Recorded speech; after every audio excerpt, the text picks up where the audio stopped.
Well, it's been a while since I step into the world of Microsoft Flight Simulator. Um, it's almost hard to believe it's been 3.5 years since Microsoft Flight Simulator has launched, and how many people has inspired to become pilots, right?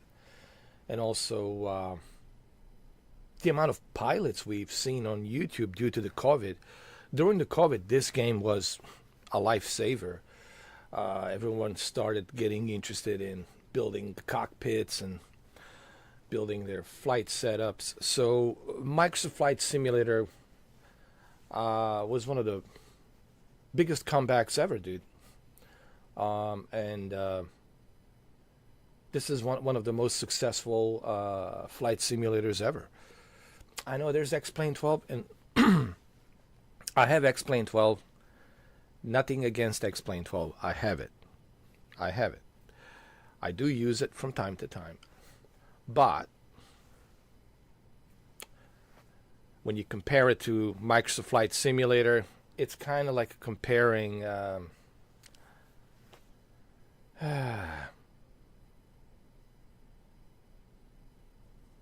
do I put this? How do I do this that will not upset X-Plane 12 users? It's like comparing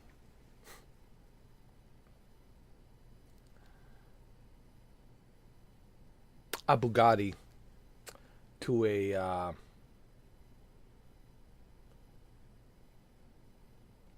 Dodge Charger, right? Dodge Charger. It's kind of like that. And I think that's the best way to explain it. It's like some people will say, well, I don't think that's fair. Well, it's my opinion, you know. Yes, they're both flight simulators, but one of them is more fully luxury capable. There's so many options on the Microsoft Flight Simulator, and with this upcoming Flight Simulator 2024 November 19th update, where you will be able to land anywhere, have your own avatar, walk around anywhere you want to walk around, set up a camp, talk to your buddies, talk to your friends on a party chat or on Discord, right? All of you can team up on the Discord and land whatever you want to land, and then put on a VR headset, right? Look, now you can put on a PlayStation VR 2 headset and you can just walk around once you get the PC adapter, right? So that's what I mean. And again, no offense to X-Plane 12. I've been using X-Plane 11, X-Plane 10, X-Plane 9. When Microsoft was absent for about how many years? What it was, like 15 years? Yeah, they were absent for 15 years. And after 15 years, I think it was 15 years, give or take, 15 years. After 15 years, you know, X-Plane definitely was the only monopoly in town. And it was good for what we had back then, you know, for the only monopoly in town. It was the best we can get. But now when we have this, when you compare it to this, like I said, the choice is clear. Now, again, nothing against X-Plane 12. I have the X-Plane 12, all right? I have it. But I'm just simply saying, when you're comparing the two, it's like comparing Bugatti with Dodge Charger. Okay, let's say Dodge Charger to Bugatti to Dodge Charger SRT, right? It's kind of like that. It's still good. You know, Dodge Charger SRT is still good. But when you got Bugatti in front of it, you know, I'm sorry. All bets are off. So that's how I feel about X-Plane 12 versus Microsoft Flight Simulator. Again, I use both of them, and I'm speaking from the experience using both of these softwares.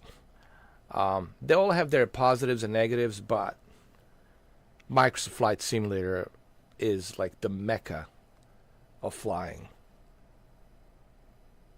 Any plane you want to think of, they have it. Any kind of like mod you want to think of, they have it.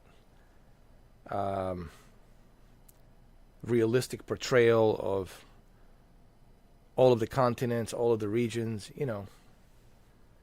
It's just better, you know.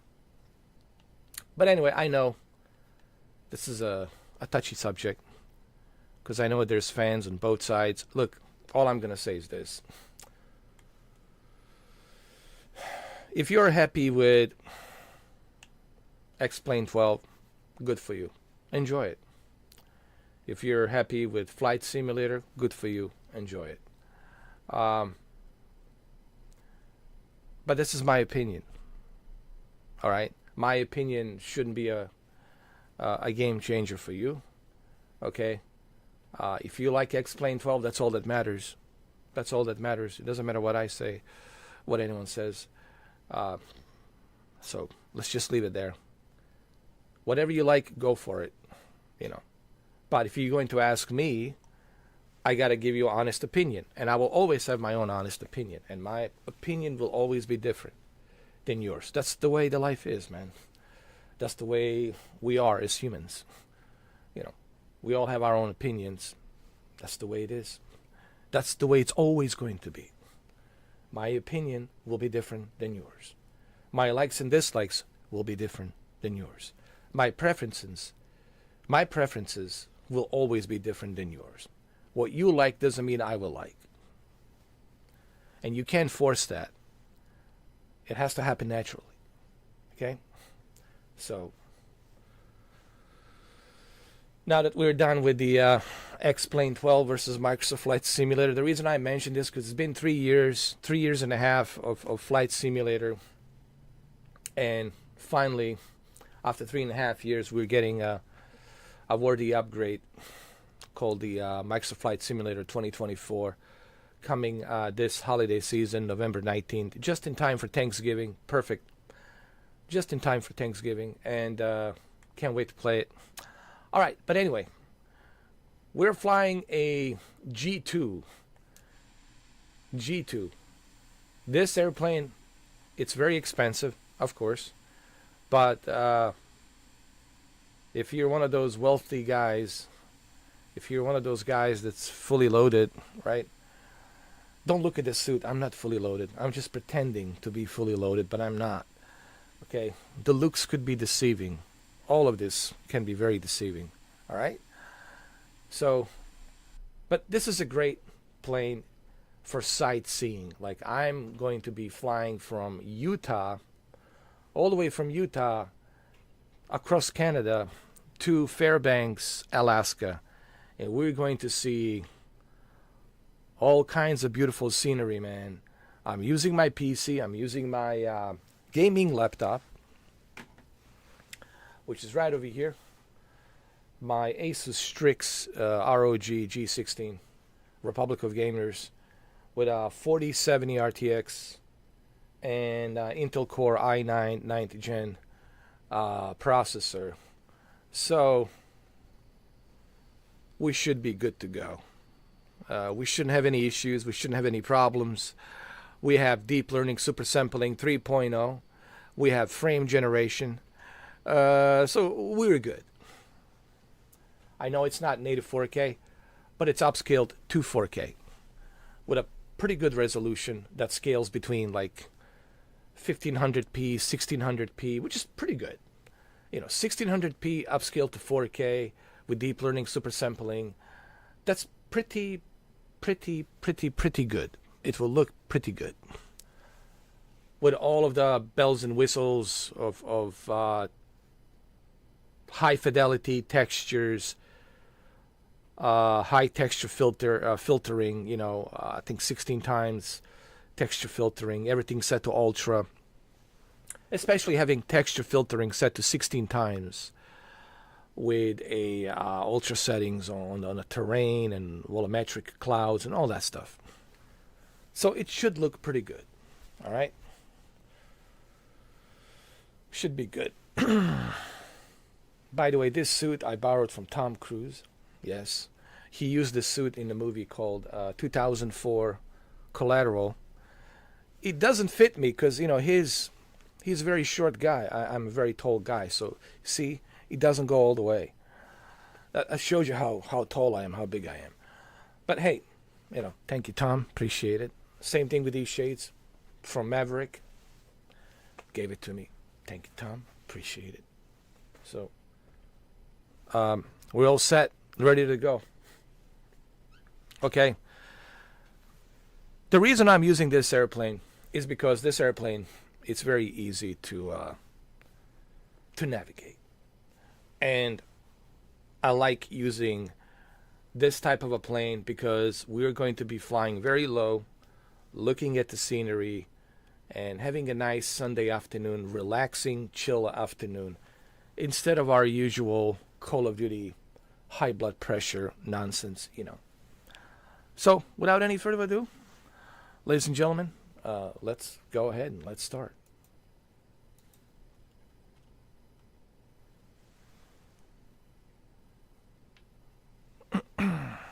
Here we go.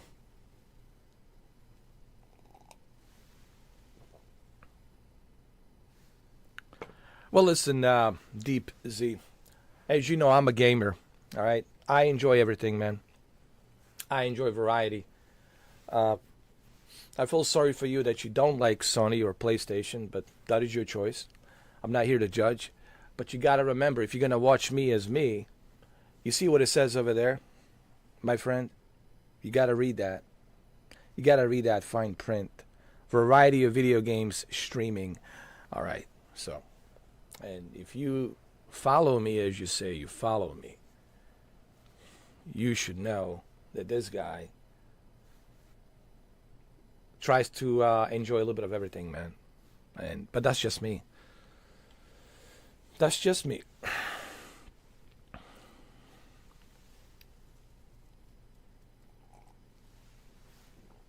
Because a lot of people ask me, well, listen, if you guys have been following me since 2016, you know there is not one single bone of fanboyism in me. You're not going to see me hold that Xbox green flag. You're not going to see me hold that PlayStation blue flag. And you most certainly not going to see me hold a PC Master Race flag.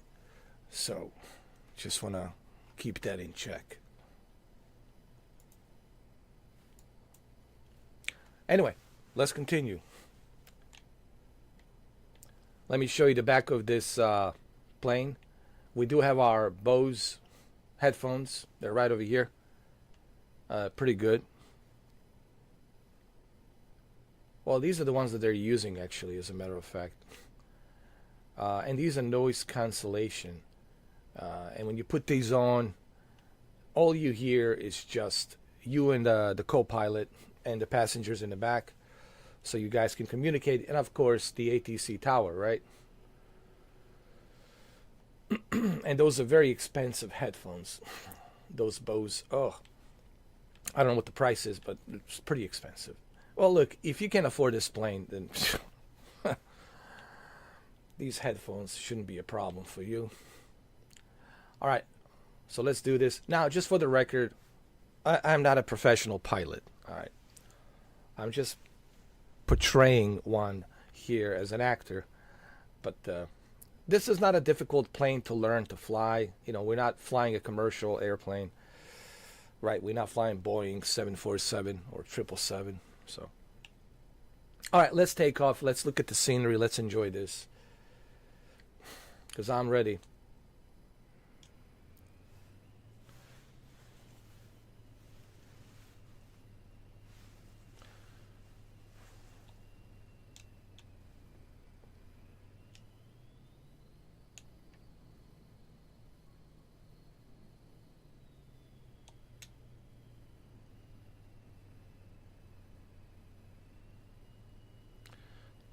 Come on, come on, come on.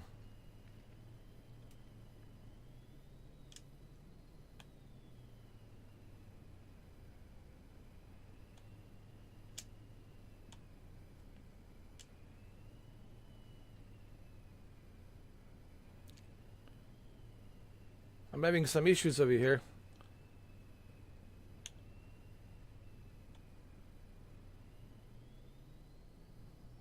No, everything's good. Everything's good.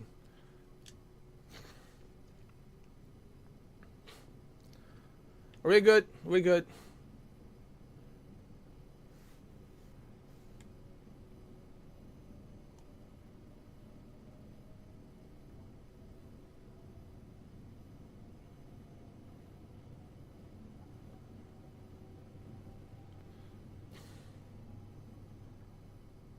Nice and smooth.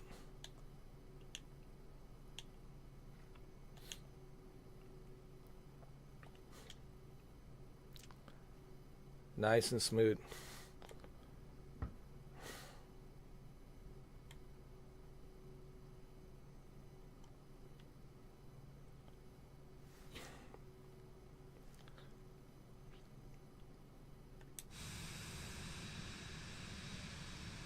Salt Lake Center Vision Jet Golf 2 is type Vision Jet SF 51 miles north of Kilo Echo Mike Mike 7,400 feet. Request flight following. Vision Jet Golf 2 Salt Lake Center. Squawk 7524. Squawk 7524 Vision Jet Golf 2. Vision Jet Golf 2 radar contact 2 miles north of Kilo Echo Mike Mike 7,700 feet. Altimeter 30.30. Roger, Vision Jet Golf 2.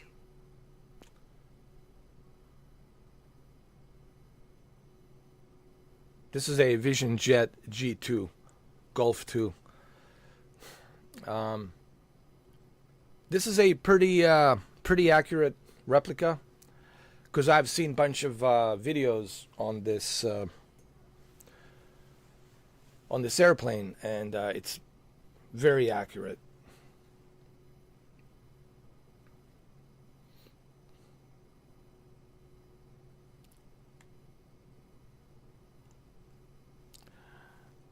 And the main reason I'm using this one is to look at the scenery. That's what I'm doing today. I'm flying all the way from Utah across Canada to Fairbanks, Alaska, so we can check out the scenery. I purposely put unlimited fuel so we can enjoy the scenery, you know. And I think I have everything set to the ultra settings, 4K ultra. So the terrain and everything should look really good.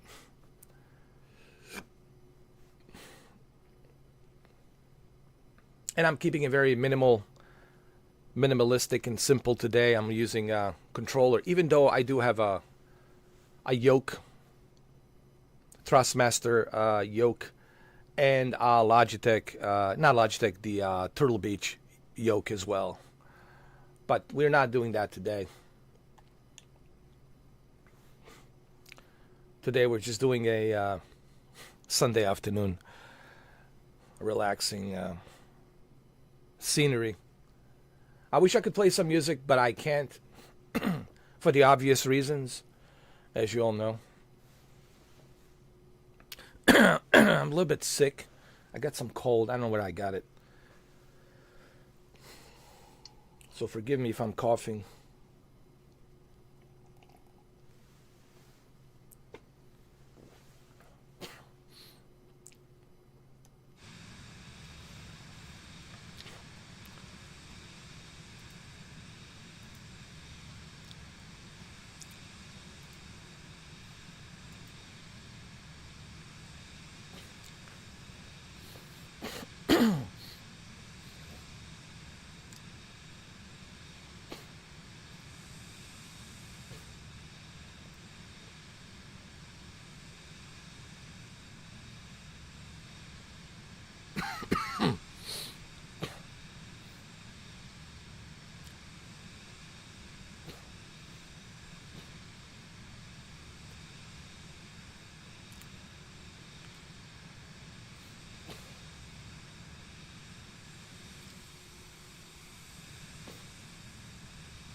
I have to say, this gaming laptop, run this game pretty good, and it should run it pretty good.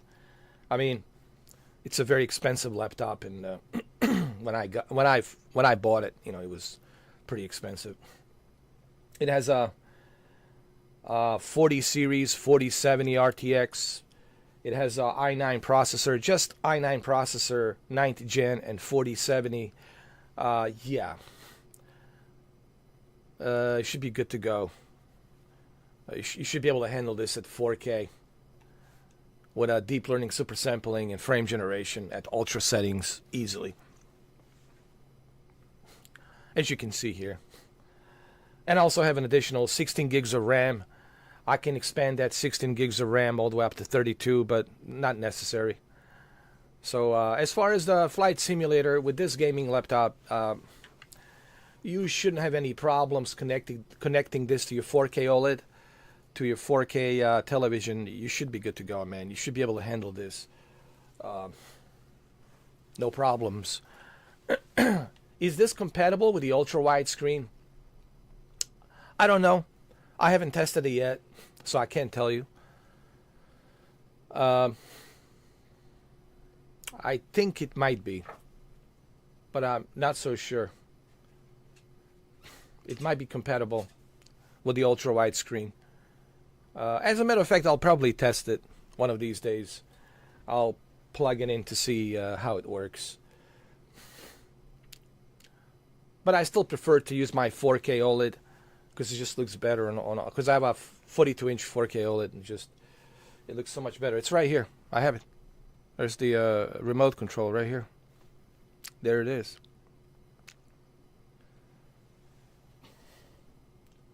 It's all there. Let me tell you something. This remote controller, man, the battery life on this remote controller is one of the best I have ever seen. And this controller is so unique, man. It's so universal, and it even has a motion sensor built into it. It's just perfect.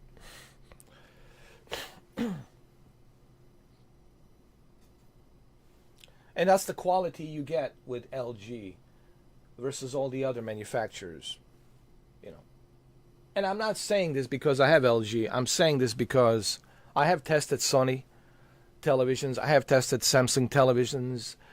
I have tested TCL. I have tested Vizios, various different television sets. And LG has one of the best remote controllers, period. And one of the best user interfaces. So easy, super smooth, and very luxurious. Very the user interface is very luxurious. You got that luxury feel to it. Not simplistic feel like with those other televisions. With this one, you get that nice luxury user interface and a nice luxury remote controller. And when you buy LG OLED TV, you're getting a luxury. That's 100%, dude. It's like you buying a Lexus.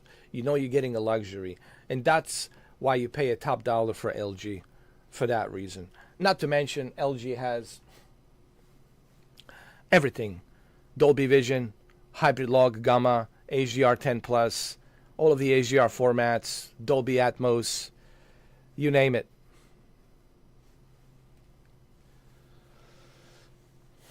G-Sync, 122 hertz refresh rate with a G-Sync NVIDIA. Has gaming options where you can use Gaming Optimizer to optimize the gaming experience. You have the filmmaker mode to optimize the movie experience. Look, I can go on and on and on about the LG, but those videos are out there for you guys to watch. You can watch those videos. It's all there. It's all explained. I covered all the bases when it comes to LG.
Man, beautiful weather up in Utah.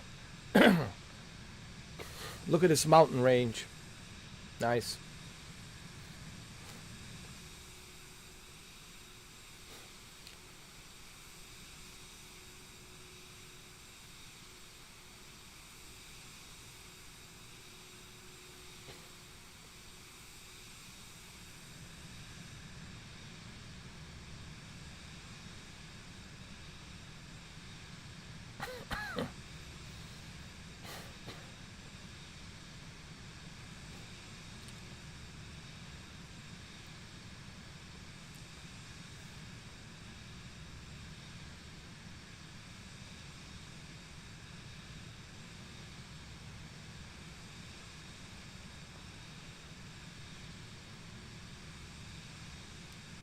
I think I'm streaming this in 1440p. So if you guys are on a computer, you should select 1440p. Or if you are on your television, watching me from one of those devices, you know, like Amazon Fire TV or Google Chrome Chromecast TV, or whatever they have, NVIDIA Shield Pro. I think automatically it will scale the resolution from 1440p to 4K. And if you have a Dolby Vision enabled, it will compress that Dolby Vision and you will have even better quality. Everything will just look better. Even I will look better, believe it or not. Because then we are compressing something from 8-bit to 10-bit. And we're putting that wider range of color spectrum with a higher resolution. But if you're on the phone, 1440p should look pretty good, very sharp. I'm letting you know this because I do have a 1440p option where you can switch to 1440p if you choose to do so, depending on your internet connection, I guess. Am I surprised that this gaming laptop can handle this? No, because it's a very expensive gaming laptop. It better handle this, right? And it has, you know, top of the line i9 9th gen. All right, I don't know how many cores. There's too many cores and too many threads. Like 5.6 gigahertz, ridiculous. Then, of course, 4070 with all the bells and whistles of frame generation and deep learning supersampling 3.0, NVIDIA Reflex, right? All of that jazz. And then, of course, 16 gigabytes of DDR5 RAM that can be expandable to 32. Yeah, it doesn't surprise me that it can handle it. It should be able to handle it. It better be. It better be able to handle it. You know. It's a powerhouse of a gaming laptop. Yeah, this thing right here that I have, it's a this is a powerhouse, man. Asus ROG is the best in the line. You know, Asus ROG Strix, man. If you want the powerhouse, this is what you want. Portability, powerhouse, this is what you want. Republic of Gamers. But it's expensive for sure.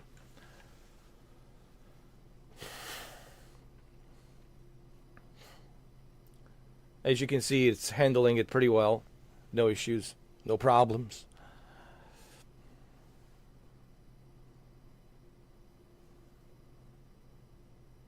So I'm pretty much all set when it comes to Flight Simulator with this gaming laptop. I don't have to worry about it. I connect this to my LG C2 OLED. Looks fantastic.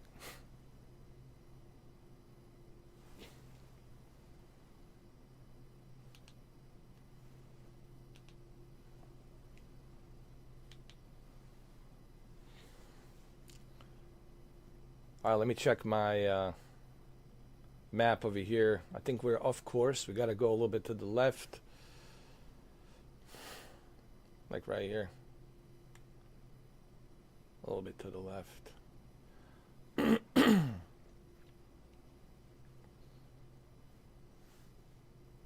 I want to give you a nice viewing angle. You know, like, you know how Michael Mann, film director, in his movies, how he always positions wide lenses with wide angles, with a close-up, right? We have seen him do that in Collateral with Tom Cruise. We have seen him do that with Robert De Niro in The Heat and Al Pacino. We have seen him do that in Russell Crowe movie called The Insider, right? The close-ups, wide shots. And I want to give you kind of like that same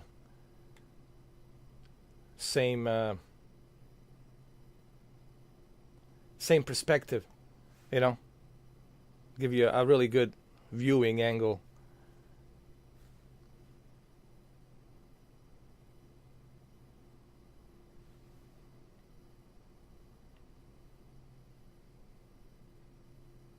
You know, speaking of film directors, Michael Mann really has a beautiful, sharp eye, beautiful, sharp, vivid eye. And when you watch, if you look at all of his movies, all of his TV shows like Miami Vice with Don Johnson, when you look at the all of the movies he has done in the past, a Thief with Michael Kahn,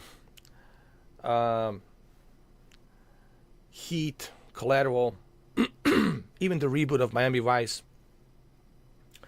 and all these other movies he has done, they have a certain, even Ferrari, they have like a certain beautiful vision to it. Like even the Last of the Mohicans, right?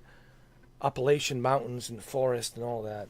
Like he really knows how to. Well, he knows how to make you look good. He knows how to dress you up. He knows how to make you look sharp. He knows how to make you talk better. He just knows how to make everything look cool. Like the thing about his movies, everything is cool. Everything just feels cool, looks cool, and he really does a great job on that.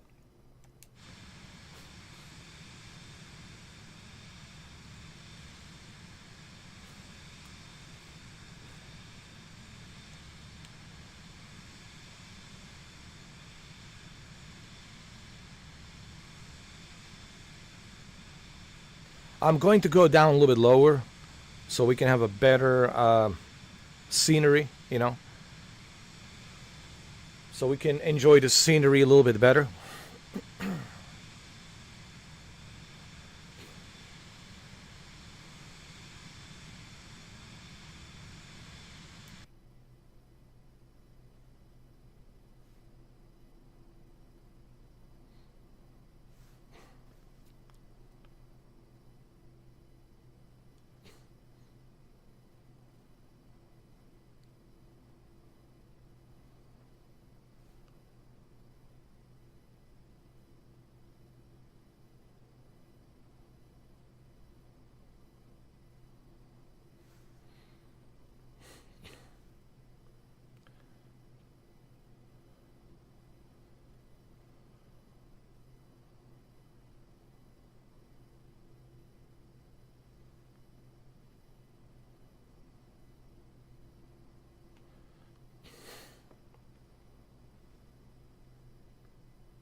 You know what's so beautiful about this game?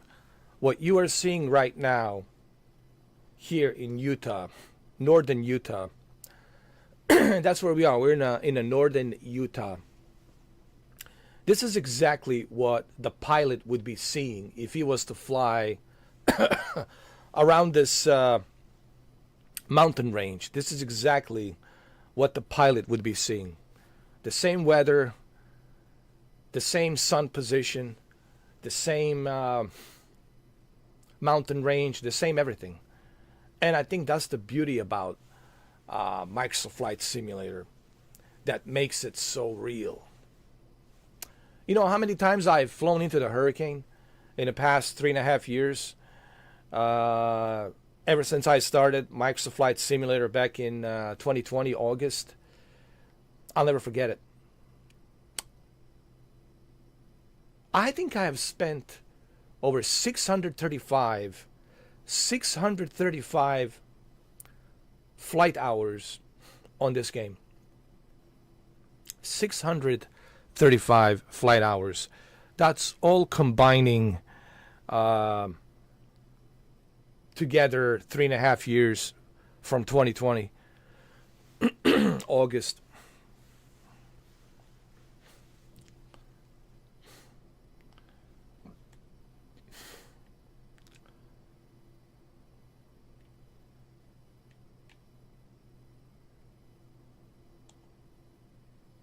I'm going to slow down a little bit. I think we're going a little bit too fast. I want to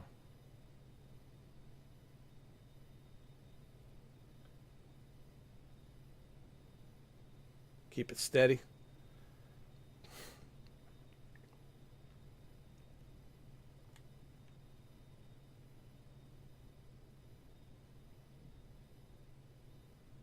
Beautiful, huh? You know, someone was asking me the other day, are we going to have Flight Simulator on GeForce Now? I don't see any reason why not. There's already Xbox, PC Game Pass video games on the GeForce Now. Forza Horizon 5, Forza Motorsport, Sea of Thieves, Halo.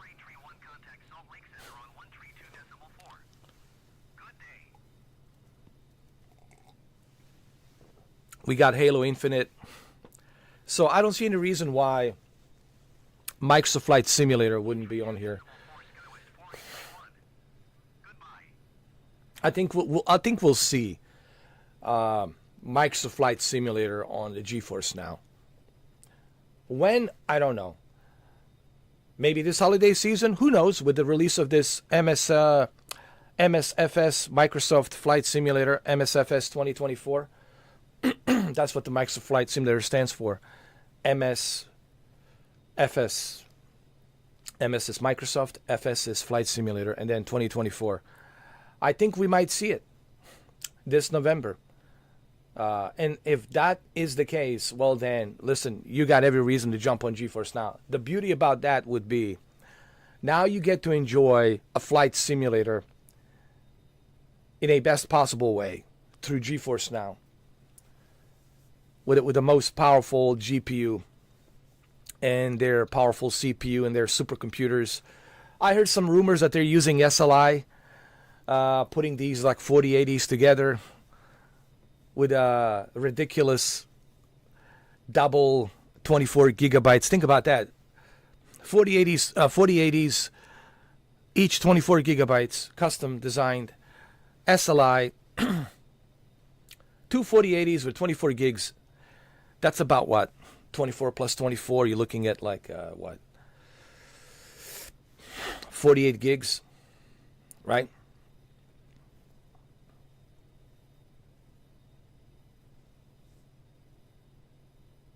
I think it's 49, I'm sorry. 49. 24 plus 24 is 49, right? 40 plus 20 plus 20 is 40. And then 4 plus 4. No, it's 8. No, you're right.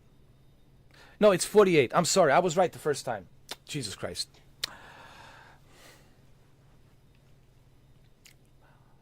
I was right the first time. 24 plus 24, 48. Yeah. Listen, man, when you get older, the calculator comes in handy sometimes. I'm having a brain fart. So yeah, you're looking at 48 gigs of GDDR6X RAM, dude. Yeah. 48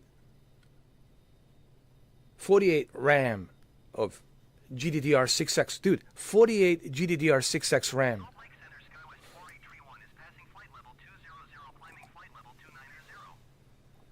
You guys know what that means, right? With a 48 gigabytes of GDDR6X RAM, with the SLI and all of the bells and whistles that the 4080 has, overclocked. Listen, GeForce Now Ultimate tier will run this 4K 60 with a deep learning super sampling and frame generation. You will be running this 4K 60 at ultra settings at ease on a GeForce Now. So I'm looking forward to see Microsoft Flight Simulator on GeForce Now. I'm really looking forward to that. Now, me personally, I'm all set. I don't really need GeForce Now, to be honest with you. I'm just testing it for you guys. As you see, I'm pretty much all set here. I already got my mini supercomputer here. But I'm just saying it will be cool for the rest of you to enjoy this, because the PCs are expensive. To build a PC, it's expensive. To buy a gaming laptop, it's super expensive. And, to have the ability to access this simply by becoming a member with $20 a month. And remember, you don't have to pay every month. You can use their 6-month plan, 12-month plan, or you can just pause it, try it for 1 month, play it for 1 month, and then pause it, then come back again if you see something you want to play that they have available on GeForce Now. You can pause your account and reactivate your membership. So you have many different options when it comes to GeForce Now. I like GeForce Now because of flexibility, like variety range of flexibility that you have, from using 120 hertz, 144 hertz monitors to 244 hertz monitor with a G-Sync, ability to use the ray tracing with deep learning super sampling 3.0, frame generation, NVIDIA Reflex, to be able to use the ultra wide screen monitors, which I have showcased on my video.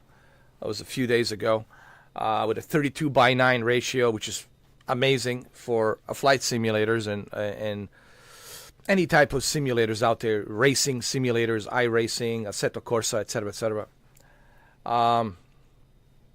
To have that ability to do that at 144 hertz with an ultra wide screen, to be able to do 4K 60 with a high dynamic range, to be able to turn on high dynamic range at the 4K 60 at the ultra settings.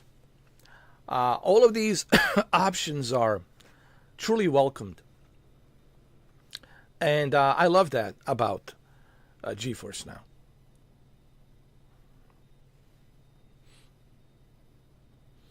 Is there anything that I don't like? Well, there's some things I don't like. Like, I wish that it was more of a Netflix experience instead of you needing to go and purchase some of these games to play them, right? Because you're going to need to purchase these games in order to play them, or you will need to have the subscription service of those games to be able to play them. You know what I mean? So there's that negative. I wish that GeForce Now was more of a Netflix experience, where everything is there, whatever you see, you can play. And if they do that, oh my goodness, there's no question about who's going to win this. GeForce Now all the way, man. I don't know why NVIDIA is having difficult time to achieve this. I mean, they're a pretty big company, you know. They're a pretty big company, and I don't know why they're struggling to achieve that. They should be able to achieve that, especially with the money that they have, and they could make a pretty good deal with a lot of these studios and publishers and developers, and I wouldn't mind paying $30 a month. Listen, if they would give me that option to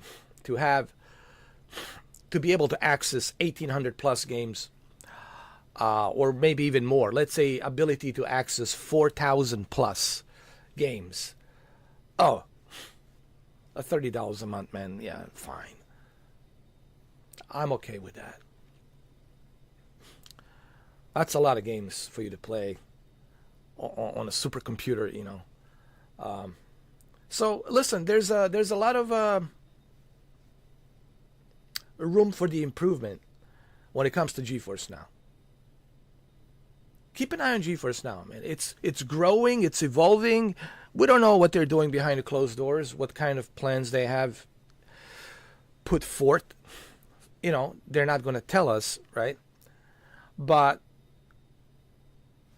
I wouldn't just,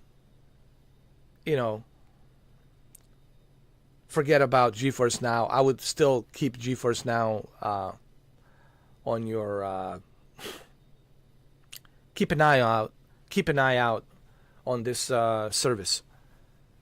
Look how far they have evolved. So keep an eye on this service. And from what I heard, their stock is going higher. They're doing pretty good. And from what I heard, the sales of GeForce Now, especially with this 50% off, it's been doing pretty well. And they are listening to feedback. You know, the thing about NVIDIA is they do listen to feedback. They do watch these videos. They do listen to feedback. And they do take a survey. You can write the survey. And you can send the survey to them. And they'll look at the survey. They'll look at the feedback to see what we want, what we don't want, what we want more of, things like that. So, like I said, don't forget about GeForce Now. Just keep an eye out on GeForce Now. You know.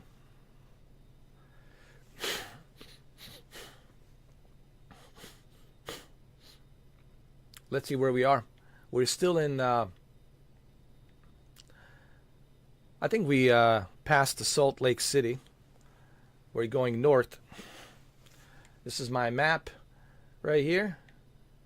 And this is my radar for the weather. So if there's some kind of storms or some kind of, you know, thunderstorms or snowstorms or, you know, what have you, tornado warnings, I will be able to see it here.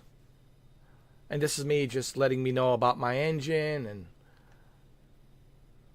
the temperature on my engines, the thrust, all that. My fuel gallons, how much I have left, my oil temperature,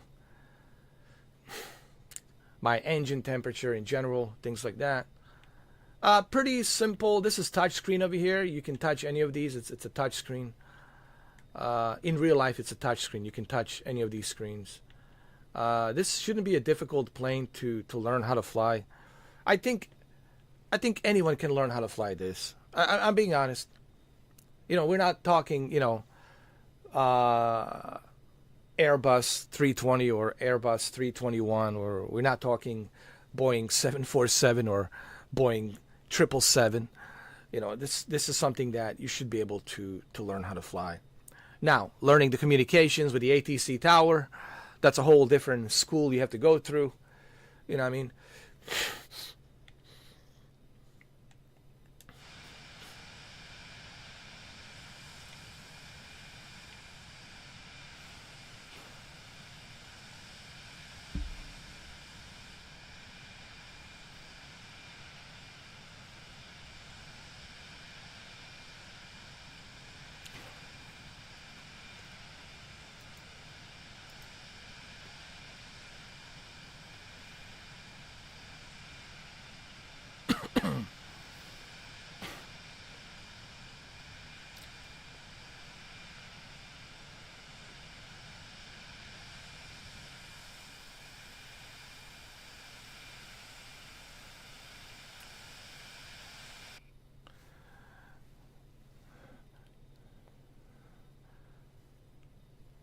Well, LIX, you can play Flight Simulator on the LIX, but you have to remember something, Brendan. You are going to be limited in terms of visual fidelity. You're going to be limited to 1080p with like a medium settings or maybe low settings. So you have to remember what you're getting into, Brendan. It will still look good on that small screen. Don't get me wrong, it will still look good, but you're not going to get this type of a fidelity. You know, this is a very demanding game in terms of PC horsepower, so I just want to kind of let you know in advance. I think the best solution for you would be when this comes available on GeForce Now, because you already have NVIDIA Shield, right? I think you should buy yourself NVIDIA Shield Pro and play those PC games through NVIDIA Shield Pro. Connect your NVIDIA Shield Pro to your LG OLED, which I assume you have a LG OLED in your bedroom, right? I think I've seen it. You have it. So buy yourself a very cheap, like $130, $150. NVIDIA Shield Pro. I think you can get it for $150. And use your NVIDIA Shield Pro and enjoy native 4K, 60 with Dolby Vision, HDR, connected to your TV, and you can enjoy fidelity like this. And especially if this comes on GeForce Now, which I think eventually it will show up on GeForce Now, then you got yourself a real computer. You could put on a desk. Like, you can take that TV that you have, put it on the desk, get yourself a keyboard and a mouse and a controller, and plug it into the back of your NVIDIA Shield Pro. And you got yourself a high-end you got yourself a high-end CPU, high-end GPU. You got yourself a high-end PC. All inside NVIDIA Shield Pro. I'm telling you. Because GeForce Now has a high-end CPU. From what I last heard, it's a Ryzen 9, like the high-end Ryzen 9 9th gen CPU. Like ridiculous amount of cores and threads. Go up to like 6 gigahertz. And they are using SLI 4080s with a 24 gigs of GDDR6X RAM. So you would be enjoying a super high-end PC that normally you would never be able to purchase out of the pocket. You know, like $4,000, $5,000, $6,000, man, forget it. So I think for you, for $150, getting NVIDIA Shield Pro, connecting it to that TV, that beautiful LG OLED that you have, with a native 4K, HDR, 60 hertz, ultra settings on the graphics, I think you will see a drastic difference in the performance and quality and all of that. But then again, that's just me. You know, I'm just putting it out there, giving you some ideas. At the end of the day, you're going to do what your heart desires to do. I'm just putting some ideas out there for you, giving you some other options. And again, I don't work for NVIDIA. People who are watching this are probably thinking, "Oh, is he NVIDIA sponsored?" No, I'm not sponsored by anybody. I'm not sponsored by Ubisoft. I'm not sponsored by NVIDIA. I'm not sponsored by Sony. And I most certainly am not sponsored by Microsoft. Okay, they're not knocking on my door asking me, "Hey, would you like to become a sponsor with us?" I mean, partner. Would you like to be a partner? So, I have 0 sponsors. I have 0 partners. Okay. Other the ones that I have as the monetization. Through monetization, I have a sponsor. Well, it's not a sponsor, more like a partner, really. A sponsor is somebody that's sponsoring you, that's helping you out. But what I do have, it's a a partner.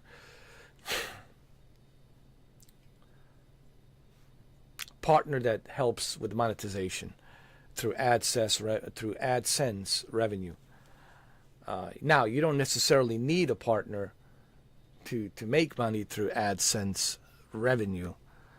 You could do it without a partner, but remember, with the AdSense revenue, they will take more percentage of what you make. With a partner, you can get a better kickback money. Now, if you're a content creator and you're doing YouTube, you already know this stuff. You know, it's always good to have a good partner for monetization. Sponsor is something totally different.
Man, it's a beautiful weather, huh? Beautiful weather, man. Man, got sick somewhere.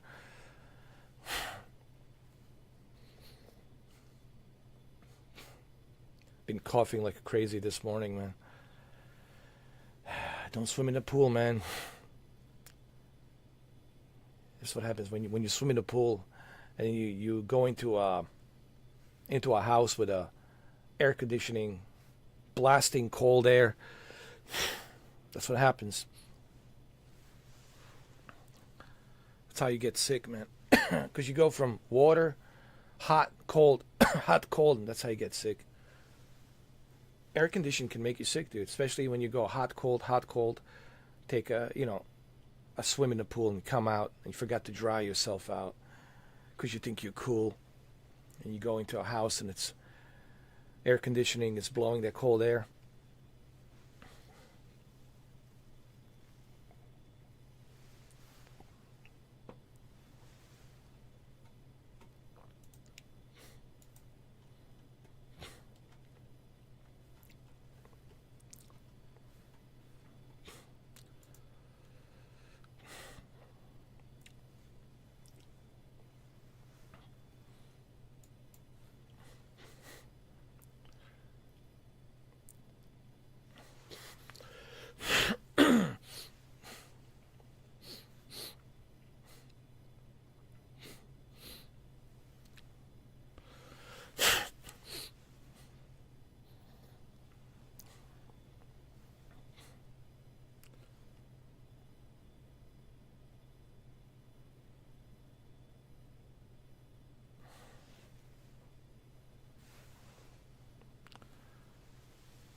You know what I really want to do?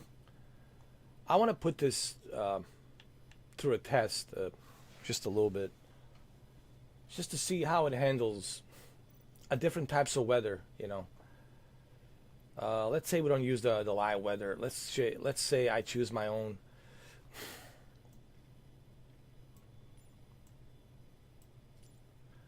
And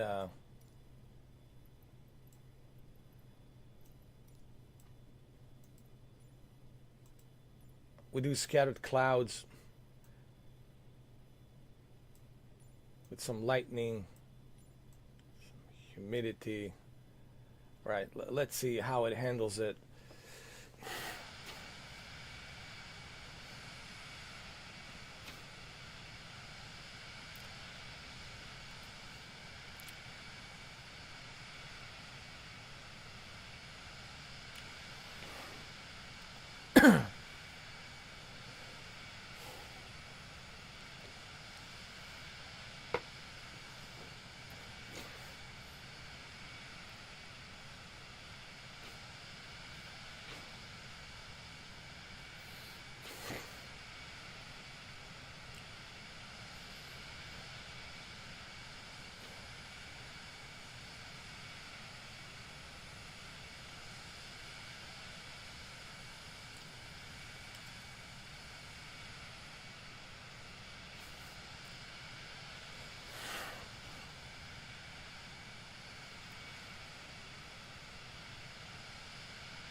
handles it pretty good.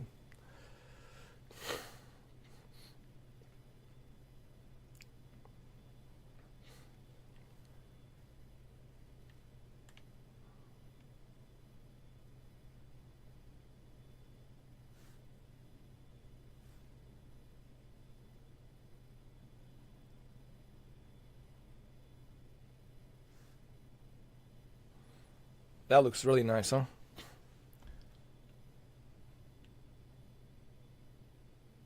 Let's check out this side. Right here out in the back. I can only imagine how this looks on PlayStation VR 2 with a PC adapter, man, with that OLED screen. I have tried this with a Quest, and it looks great on the Quest 3.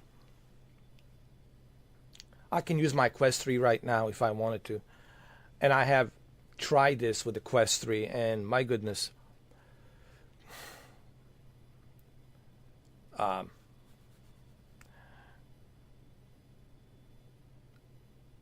You can't help yourself but just feel transported into this plane, inside this plane.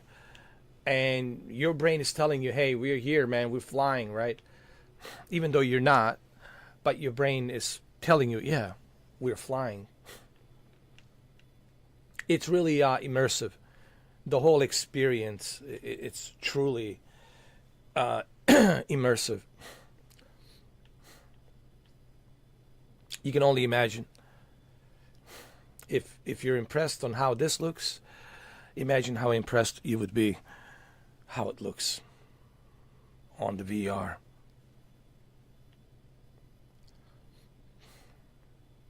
It's funny, some pilots tell me that they like VR, they have used the VR, they have no issue with VR, it's fine and dandy. But they still appreciate the ultra-wide screen, triple monitors, or 4 monitors, quadruple monitors, called quad surround, quad monitors, 4 monitors. And they prefer to use 4 monitors because it gives them that like cockpit feel when they're like, because they're so used to like in a cockpit looking around the window, you know. But they said VR is pretty good. Absolutely nothing wrong with VR, but they prefer still to be on like 4 monitors surrounded by 4 monitors. Like they use 4K 4 monitors, and they're running like 490 SLI. You know, these pilots, they have money, man. They're fully loaded. So for them to build a super PC and buy all these monitors and build these cockpits, man, they can afford. They got money. But for us, that might be way out of our reach. So for us, having the ability to connect Quest 3 and experience this in a virtual reality or PlayStation VR 2 with this newly released PC adapter, I think that's a pretty good option to have. It will only enrich this experience to the next level.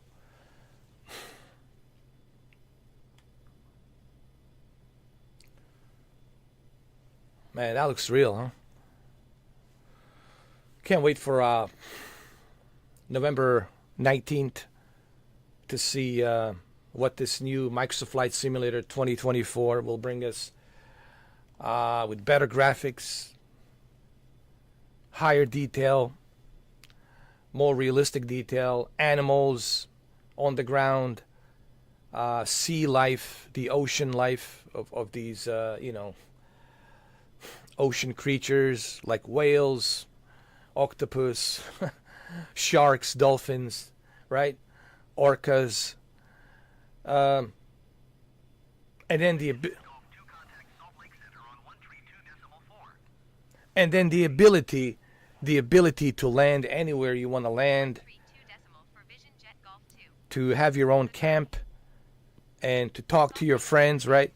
Imagine how cool that is going to be this holiday season, this Thanksgiving, where you can have a Thanksgiving where you can After you finish eating your turkey, right? Your Thanksgiving luncheon, dinner, you team up with your friends online through party chat or through Discord, and you guys say, let's go to Alaska, let's go to Fairbanks, let's go land somewhere over there, and let's have a picnic. Let's have a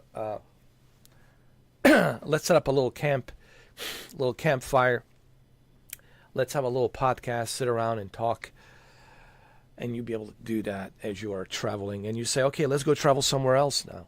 Let's land over here and let's have a little picnic. Let's have a little get together and let's have a little podcast. Let's talk. Let's sit in this, campfire. Sit around this campfire and let's chit chat. It's going to be amazing. This is going to be a huge success for Microsoft Flight Simulator. They already are successful just with the Black Ops 6 and all these other games coming out.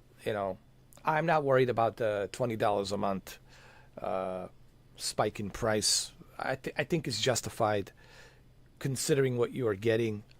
I think it's justified, honestly.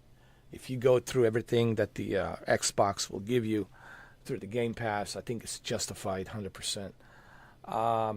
The experience and the features that they have and wide range of ability for you to enjoy the Game Pass through Oculus Quest, through your PC, through the VR, through the many different variety of options, that you have to choose how you want to play through xCloud, right? Through Amazon Fire TV.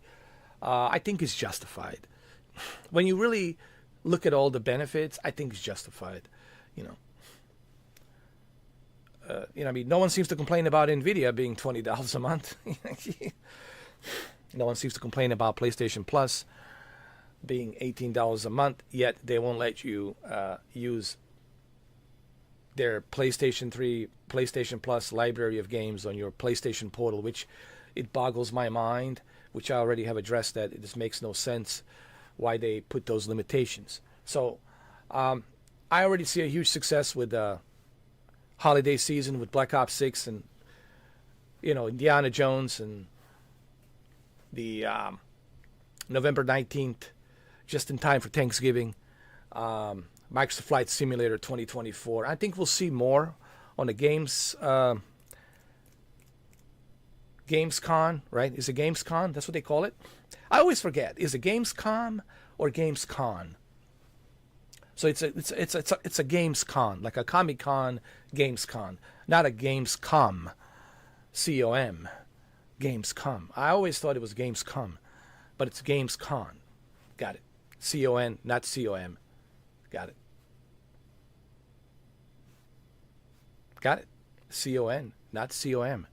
Not Gamescom. Not Capcom. Gamescon. Gamescon. So I'm looking forward to Gamescom. I don't know, what is it? Is it this week? Next week? Do you guys know? I'll have to look and check and see when it's coming out.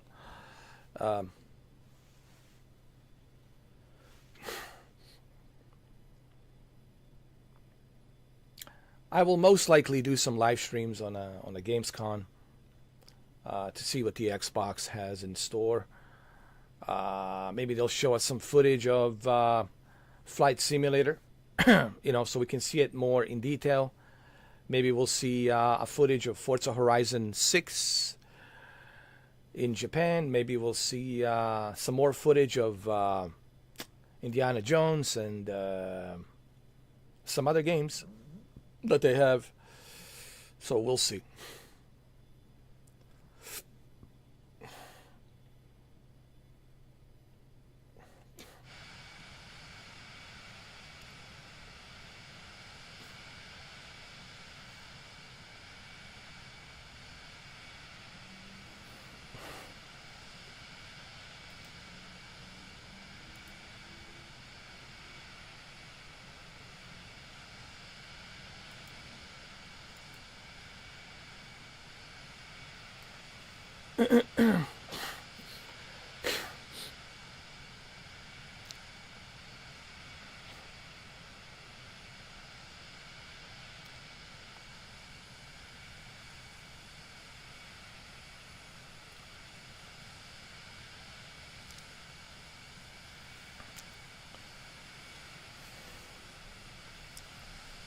If you have a desktop PC to put it in, if you got a power supply to handle it, you know, if you got a power supply to handle it, you remember you got to have a PC for that, Brendan. You know, for you to use the 4080, you have to look at your PC, you have to look at your motherboard, you have to see can it fit inside your motherboard, because these 4080s are pretty big, they're huge GPUs. Do you have a compatible motherboard? Do you have a compatible power supply? What type of a desktop do you have? You got to do a more research, man, before you decide. I think the best thing for you would be to already buy a pre-built 4080 computer. You know what I'm saying? That already has a 4080. You know what I mean? Whether it be iBuyPower, you know, like iBuyPower is definitely something I would look into. Like iBuyPower, they already have pre-built 4080 rigs. Yes, iBuyPower. I think Best Buy has them. iBuyPower, you can go check out the Best Buy store. They have iBuyPowers. Even 4070 Ti would be good for you, man. Honestly, you don't need to go all the way to 4080, man. You don't need to high roller, dude. You know, you don't do that, man. Don't high roller to impress other people, dude. Other people don't care. Only buy what's good for you, man. You know, I learned that lesson a long time ago. A lot of people buy shit to impress other people, and if you do that, you're gonna realize it's not worth it. You should only purchase things that you think you need and it benefits you. And if you want my honest advice as a friend, I'm telling you, you don't need a 4080, man. 4070 Ti, it's more than enough. Even a 4070 with a i7 processor or even an i5 processor, 4070 with an i5 processor, brother, you're good to go with this game. You are good to go, man. Yes, you can have this type of experience with a 4070, because that's what I'm using right now. I'm using 4070. Yes, I do have a i9 processor, which also helps, but 4070 with an i5 processor 9th gen or i7 processor 9th gen, I think you should think about getting yourself a pre-built iBuyPower computer for like $1,300, $1,400, $1,200, something like that. With a 4070, honestly, 4070 will get the job done. With even if it's a Ryzen 7, even if they have a Ryzen 7 with a 4070, you're still looking good. Even with a Ryzen 7 4070, you're still looking good, my friend. You know, I'm only going to give you the best advice, my friend. You don't need to go high roller, man. You know, one of the mistakes that people make, they always want to go for the high roller, for the highest of the highest. And for what? To impress who? Like, whom you impressing? Nobody cares. Nobody cares. Trust me. Only you should care. Only you should care, because it will benefit you, because it's going to sit in your bedroom. You're the one that's going to be using that PC. You're the one that's going to benefiting from that PC. So always buy things that will benefit you, not to impress others, because others don't care. Now, that's just my advice. You know, if you want my advice, take it, leave it, but it's there.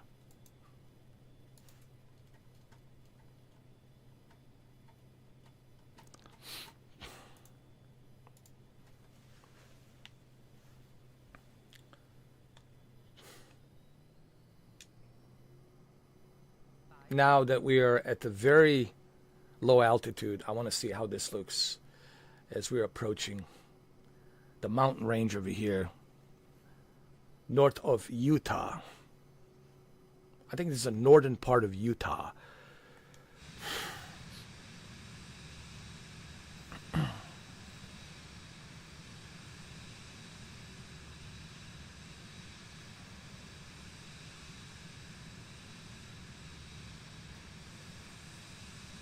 Looking good. Looking really good.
Gotta love this Vision Jet Golf 2 G2.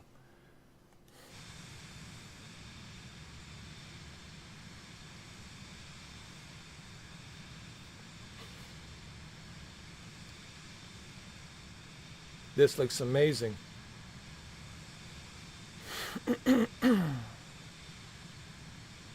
Wow.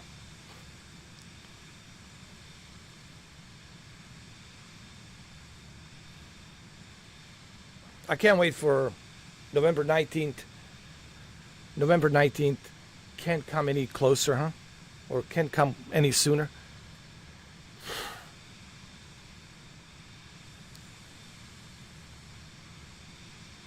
You'll be able to see tornadoes, bro. How awesome is that? You'll be able to see animals walking around. You'll be able to land anywhere you want to land.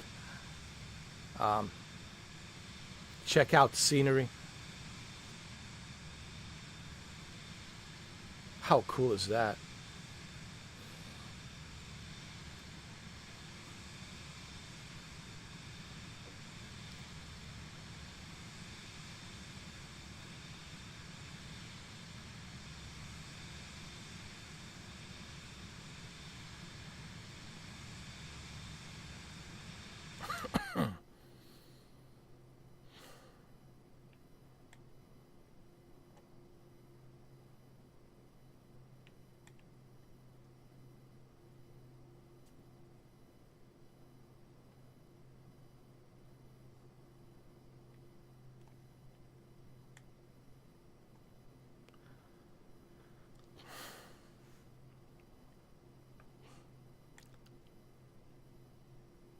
Hold on a second. I want to give you guys the best possible viewing angle, like here. You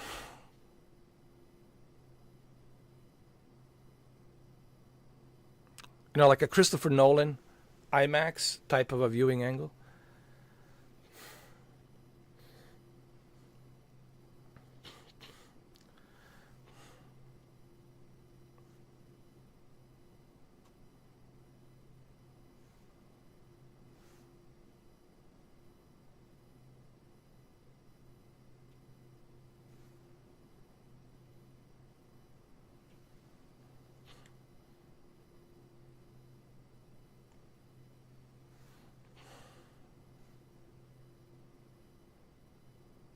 Let's go even lower altitude.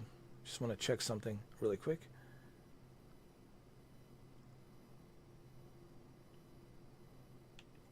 Wow. That looks amazing, dude.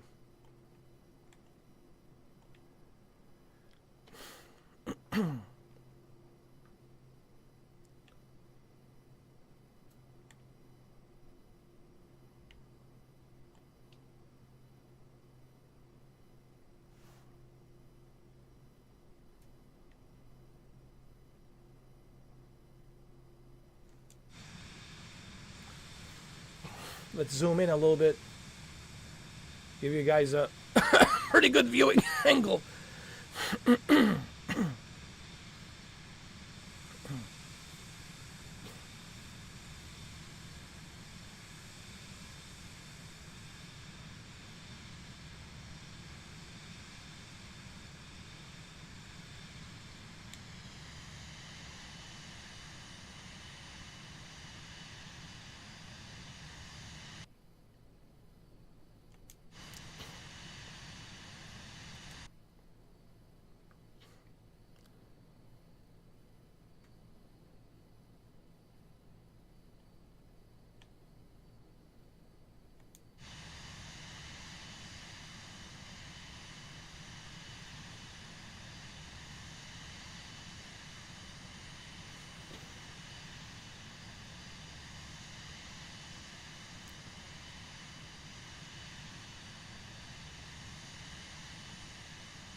I wonder what kind of a PC they will require you to run the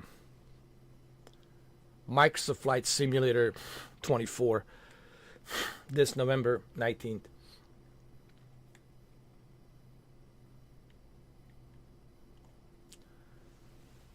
I mean, even with this one, it's still, with I've seen people with 4090 struggle and an i9 processor. And I imagine what kind of optimizations we're going to need, man, for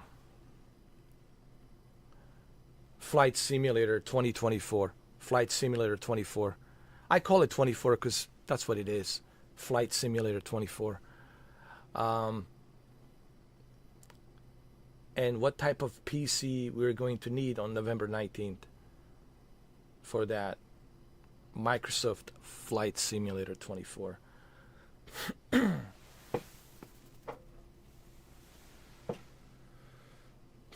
reason they call it Flight Simulator 24, it's because the one that they released was in 2020. So, Flight Simulator 2020, and now 4 years later, 24.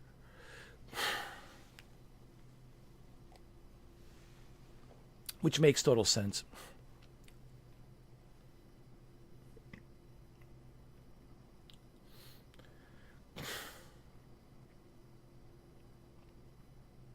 Because this was released originally on August 2020, and the Flight Simulator 24, it's going to be released this year, 2024, on November 19th.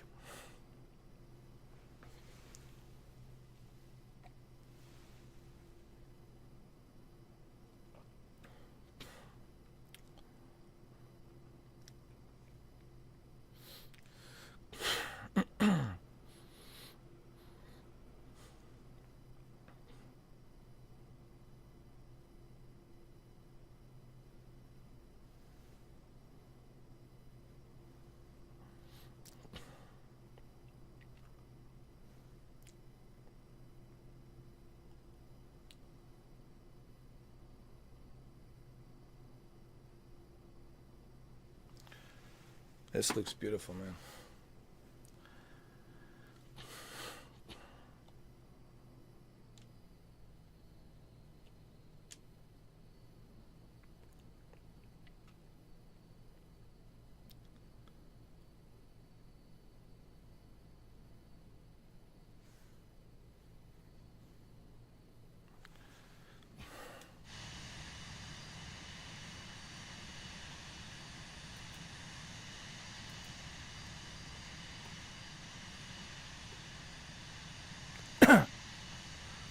Thank you for becoming a member, Renegade Raider, man. Appreciate that. Hey, Dominic, how you doing? Nice. You finished your flying today? Awesome. How was your flight?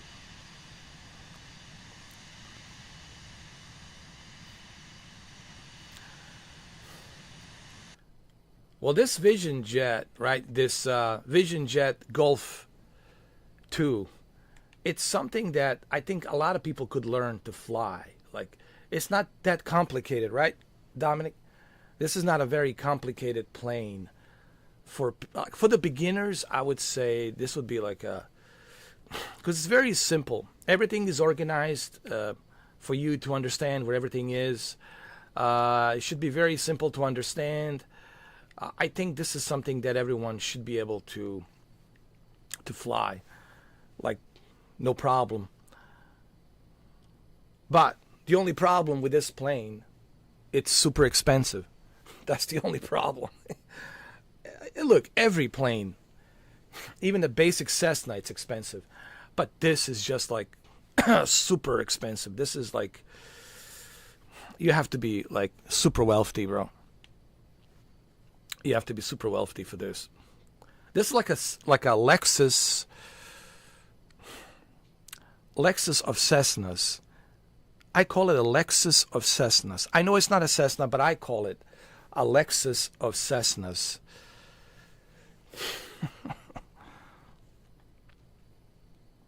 Oh, good. You did a Toronto to LaGuardia? Nice.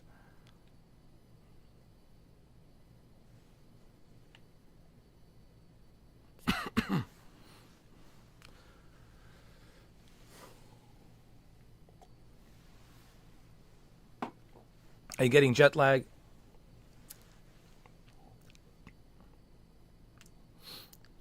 Are you feeling the pressure?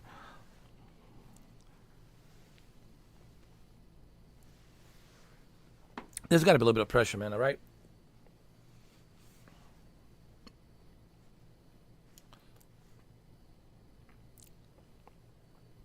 $2.4 million. Oh, man. Forget it. Nope, this is only for super wealthy.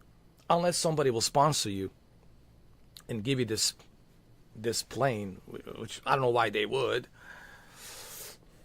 You know. Maybe you're Tom Cruise's cousin. Well, if you're Tom Cruise's cousin, he'll probably buy it for you. Tom Cruise will like, here, I just bought this for you. Here you go, bro.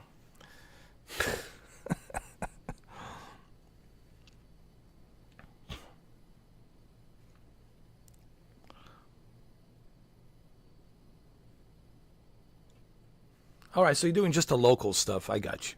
You're not doing any long distance stuff. That's good, man. You're doing local short flights.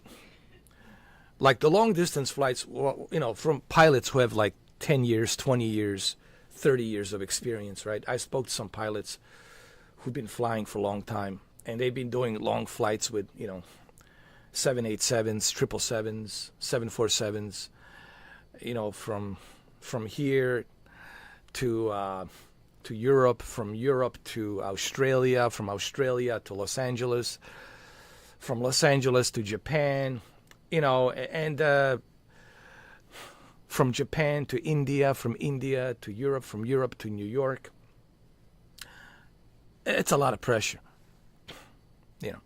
But you're not there yet. So, but once you get there, I'm pretty sure 10 years from now, 20 years from now, when I talk to you, oh, man. Oh, this is too much. Don't worry, it's going to get to you, bro. Once you start doing, if you ever expand to, like, international flights, if you do international flights, like, you know, 8 hours, 16 hours, 18 hours, things like that, you know. So you've seen this one, huh? Have you been inside this Vision Jet?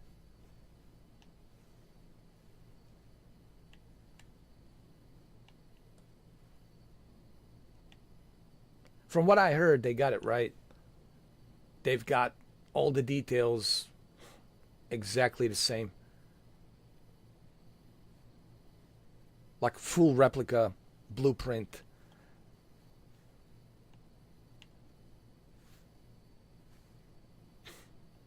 So it's pretty identical, huh? Well, it should be because it's the same company that designed it, right? That designed this as well, right? For the Microsoft Flight Simulator.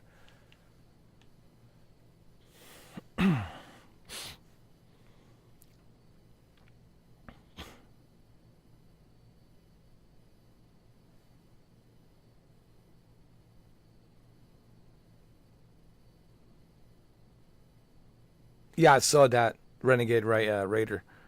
I've seen that. I saw the video. It was like stalling and stalling and stalling and stalling, and well, there'll be investigation. They'll have to investigate. You know, listen to the what you call that, the black box, right? Listen to the audio. They'll have to look at to see what went wrong. Was it a pilot error or was it the mechanical error on the airplane? So these investigations that take time, dude, can take anywhere between 6 months to a year and a half to 2 years, depending on, you know, what complications they might have, trying to put the pieces together, trying to figure out what went wrong, you know. There's a channel actually that actually analyzes all of these incidents when they do happen, these tragic, unfortunate incidents that happen, and it's a long process to put all the pieces together, right? To look at all the evidence, to put all the stuff together. It's a long procedure.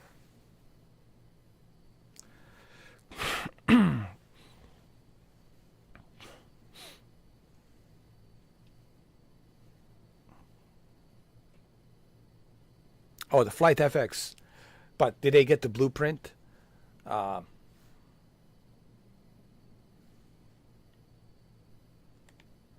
They must have gotten the blueprint of this because it's very identical. Because I've looked at the videos, I've watched a bunch of people fly it. It is even the touch screen, everything here. It's pretty much identical. All the instruments, everything. It's pretty much identical. So I think they probably had a blueprint. I'm guessing blueprint of this.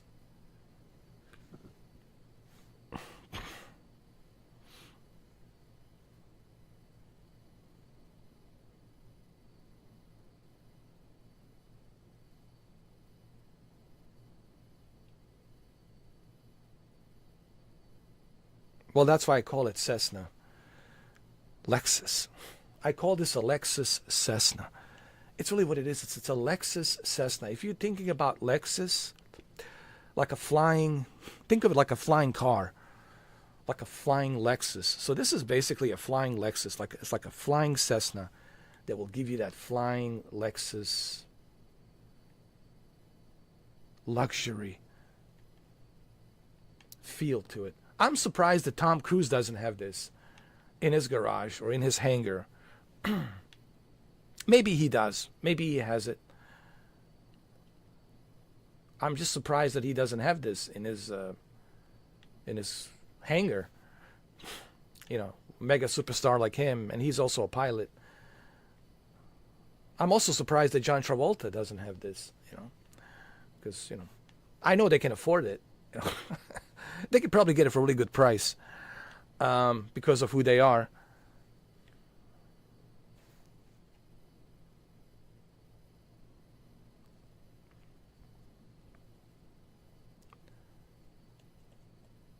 PlayStation Plus RoboCop coming out August 14th. Nice. Nice. So that's coming out when? This week, right? Well, I'll get to try it out on a PlayStation and a PlayStation Portal. I get to play it on the PlayStation Portal. I get to play RoboCop on the PlayStation Portal, man. Nice. When is the August 14th? So that's on Wednesday. Wednesday. Got it.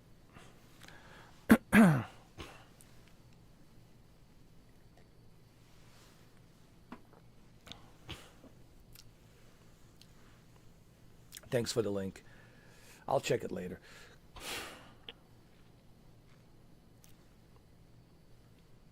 Look how smooth, man, and how acoustic, how smooth and acoustic the ambience is on this plane. Just listen to it. I could sleep in this plane, dude. No problem, dude. I would like sleep on this plane easily. No issues. Maybe the thunderstorm would wake me up, but that's okay. But I could easily see myself sleeping here on this plane.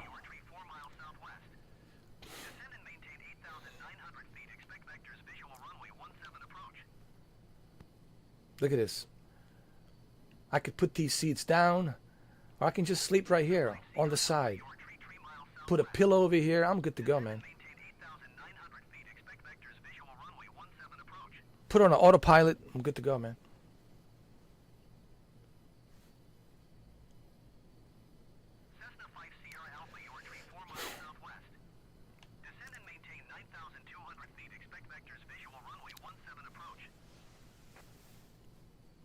Oh, happy birthday to your mom.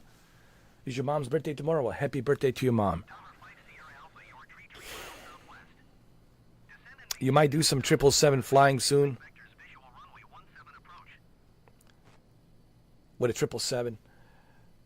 Yeah, I heard it's out, but, you know, I cannot afford it.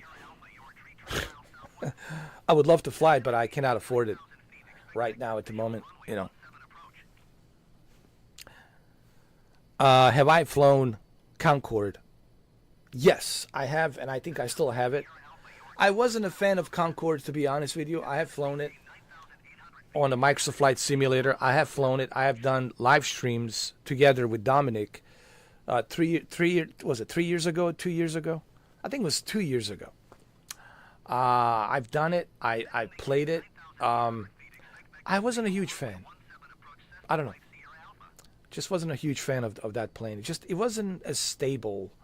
It was fast, but it wasn't stable. When it comes to landing, I constantly crash. I couldn't land that sucker, dude. I just couldn't land that plane. I tried, and I couldn't land it.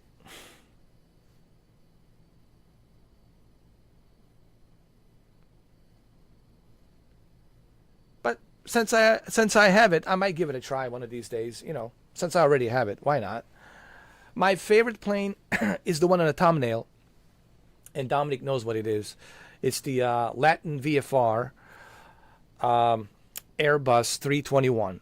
That's one of my favorite planes. Latin VFR is one of my favorite companies. I love them. They make pretty good quality, premium quality planes for a really good price. They have 320, 321, 319, which I also have a 319 Airbus. And they also have A330, right? They released the A330. Did they release A330? I think they did, A330. So that's my favorite. Airbus 321. Love it. Love it, love it, love it, love it. That's what I love, man. That's I'll never go to 787, 737 or any of these other, but A321.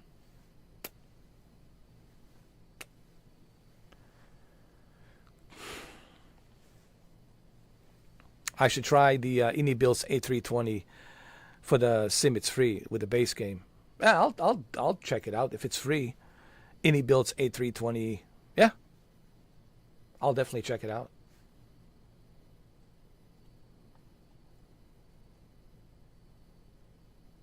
I think I have it. I think I might have flown the INI builds. I think I have it. I think I might have flown it. But I think I do have it. I think I do. They've done a lot of upgrades on it, right? Fly-by-wire. And they have one that's a fly-by-wire and one without fly-by-wire. And they also have some new features, right? The engine has been upgraded with a better sound. The cockpit sound, everything, displays on the cockpit, all of that stuff has been upgraded. They've done a bunch of upgrades from what I heard. INI builds, if I'm not mistaken, they have done a lot of stuff on that airplane. You got the A10 Warthog, love it, Grand Canyon. Yeah, I got the. I don't have the Warthog, but I do have a F-22 Raptor from Top Mach Studios. Top Mach Studios, man. F-22 Raptor is just. It's a pure beast, and it's a pure beast. I love that plane. It's one of my favorites. There's no question about it.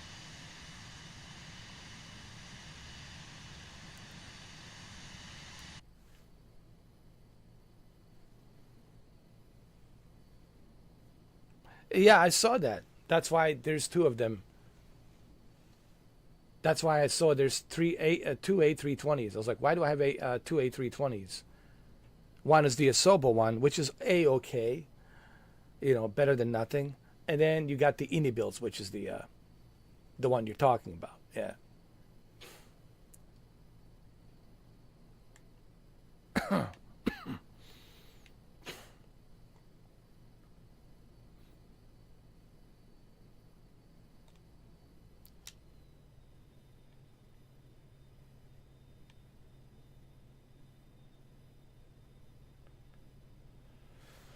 Let's see how this thing handles under a lot of pressure from the storms. I want to extend these storms.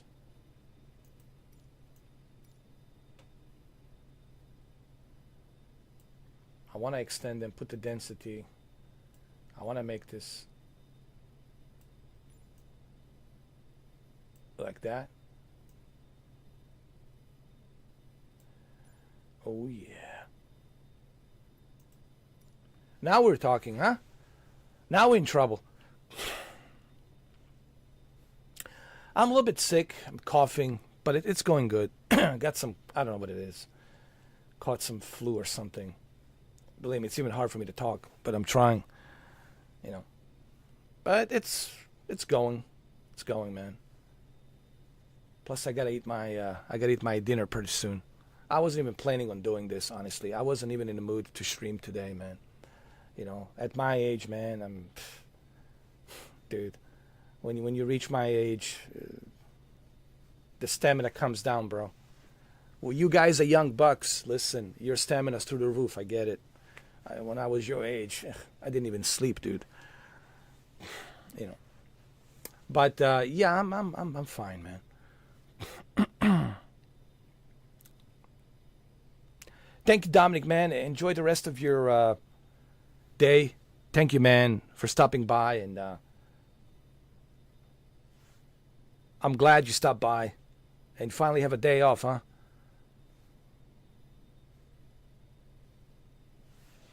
But you're always on call, right? Regardless if you have a day off or don't have a day off, right? Doesn't matter. They could call you at any time, correct?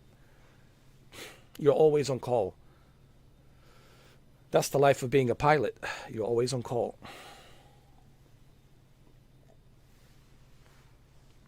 I think that's what Dominic told me. He says he's always on call, even though he's on day off. Excuse me. Even though he's always on call, Meaning, like today, he has a day off, right? But they could call him, right, at any time. Say, hey, we need you.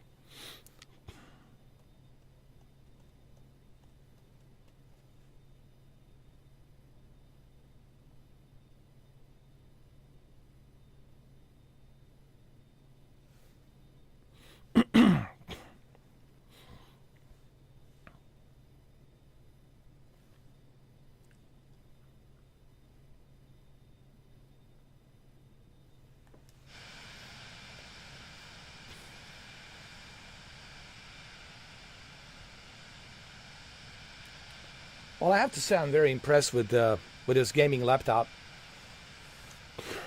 and what it's doing. You know, pretty impressive. The way it's handling all of this.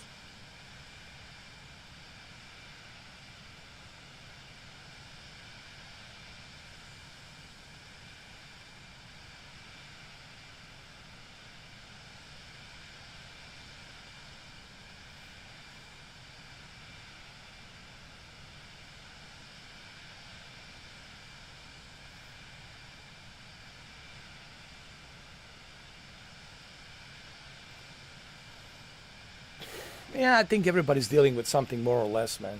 You just look around you, bro. It's a lot of nonsense going on. A lot of craziness out there, man. You know, just don't think about it too much. It's not going to do you any good. Pandering, wondering, you know, how is this going to be? How's that going to be?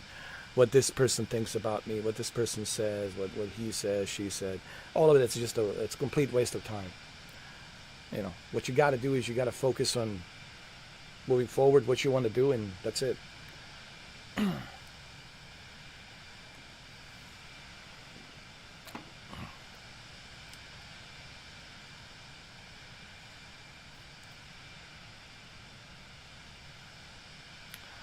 My FPS is about maybe 40, 42, 43, depending where I'm at. You know, sometimes I might be getting 50, sometimes 40. So it really depends. But if I'm not live streaming, if I'm just, you know, playing this by myself without streaming, then I can easily reach 55, 56 with everything maxed out.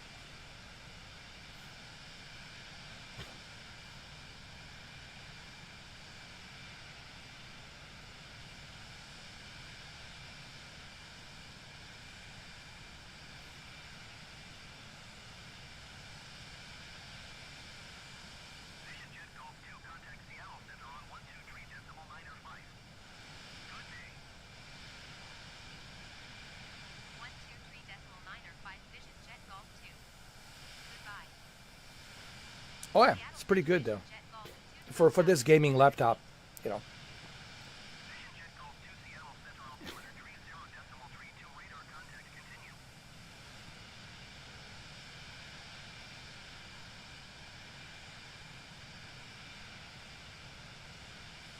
You have to consider the internet. It's not so much the graphics. It's not so much the PC and GPU and CPU. A lot of people forget when it comes to Microsoft Flight Simulator, it's the server, is the internet as well, because you need internet to render all of this global scenery. You know, a lot of people forget that. I mean, I don't care if you're running a SLI 4090, it doesn't matter. If you're having a difficulty connecting with a server to render the scenery, it doesn't matter if you have a supercomputer, man. It won't make much of a difference. The data center and your internet is going to be also the key factor as well here.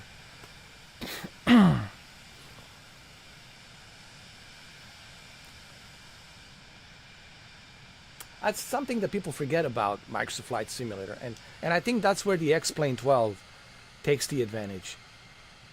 Is X-Plane 12 depends totally on your computer, and if your computer is very powerful, then you're going to enjoy the X-Plane 12 to its full capabilities.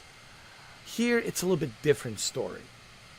Here, yes, you are using computing power to bring these graphics to life, but at the same time, you're also depending on the global rendering to bring all of this to you. Also, you depended on the weather global rendering through satellite to bring this to you, and you also are dependent on the air traffic control to give you the radar traffic control in real time. So all of these things, all of these moving parts can really have a big effect on your performance. So this is something people need to consider.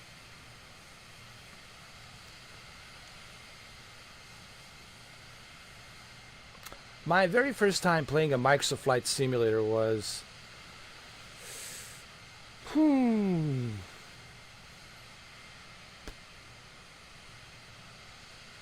2004. I mean, I have heard about it. I have heard about Microsoft Flight Simulator. It's just I was too busy playing consoles and doing other things, you know. But it wasn't until 2004 that I really start like paying attention to Microsoft Flight Simulator, and that's when the whole flight simulator, you know, love became love at first sight. You know, 2004.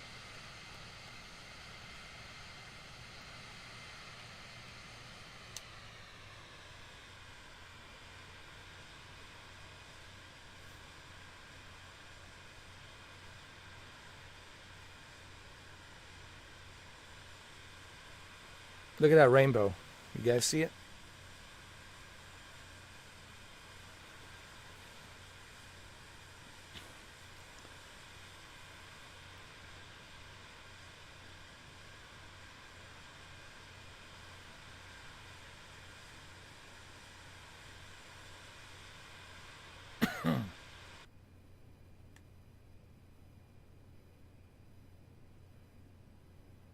Wow, look at that.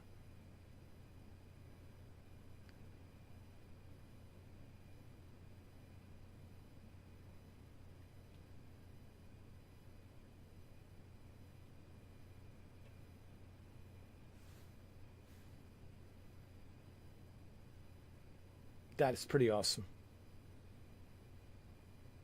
I like how this plane, it's so uh, ambient and acoustic. Like you don't, like there's like a noise cancellation inside this cockpit. Like you don't hear all that noise of jet. They really did a good job isolating that jet noise, and it feels so smooth, man. Like you just gotta love that silence so you can enjoy the scenery. Look at that. You can turn on some music, Sirius XM, listen to some music on Sirius XM, right?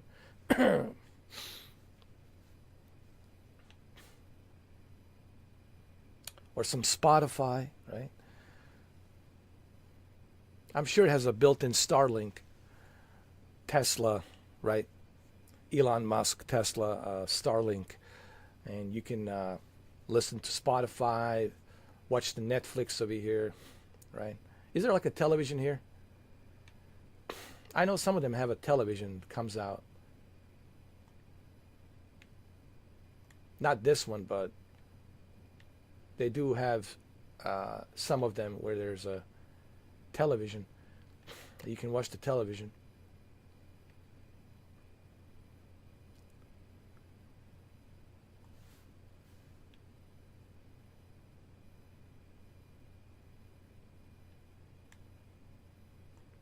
You know, I have played this on a Series S. I have Series S, and I got to tell you, the performance on Series S is pretty good. With Series S, you get 60 FPS because you're running at a lower resolution. And one of the benefits of playing a flight simulator on a Series S is that you get a higher performance because it's a lower resolution. The Xbox Series X gives you obviously a more detail, but the sacrifice is 30 FPS, which is still great with a Dolby Vision, Dolby Atmos. It's still great. Okay, but I think with Series S, it's a really, anybody could. I think anyone anyone could enjoy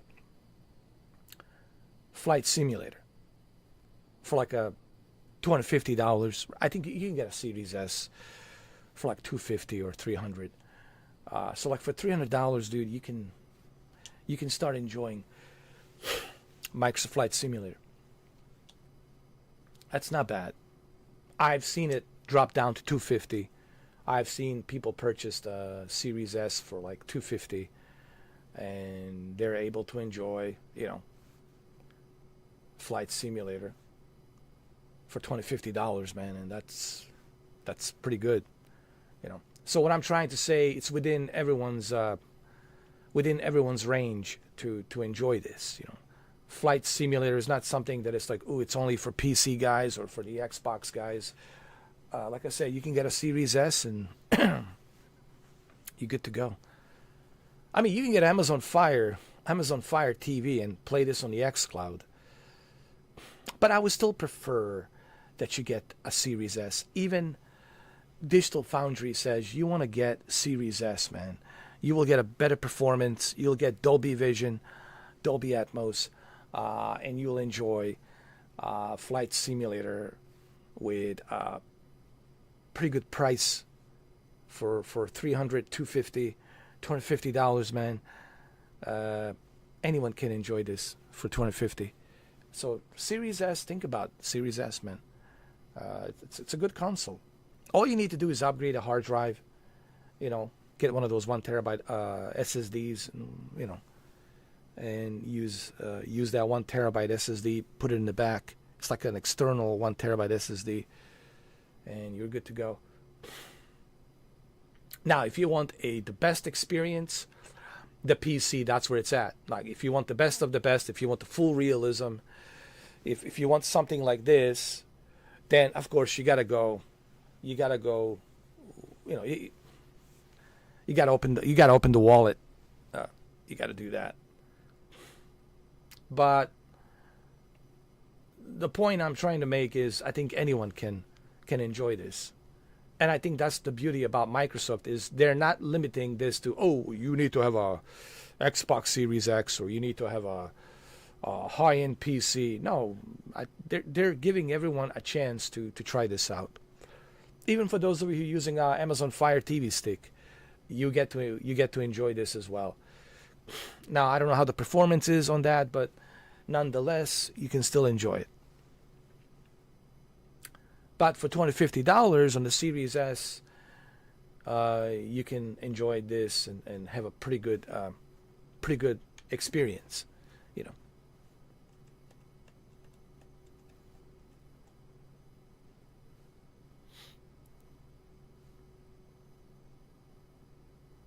And that's the thing that Microsoft is doing better than Sony. They're not putting any limitations. While Sony likes to put a lot of limitations on a lot of things, well, just let's start with the PlayStation VR 2. Why can't you use plug and play? Why do you need a PC adapter? PC adapter should be an optional thing for better quality, but they should have given people an option to plug and play. Same thing with a Portal. You can't watch the movies on the Portal. You can't play those PlayStation 3 games. You can't stream them on the Portal. Limitations. While Microsoft is not doing that, Microsoft is not giving you limitations. So that's a fact,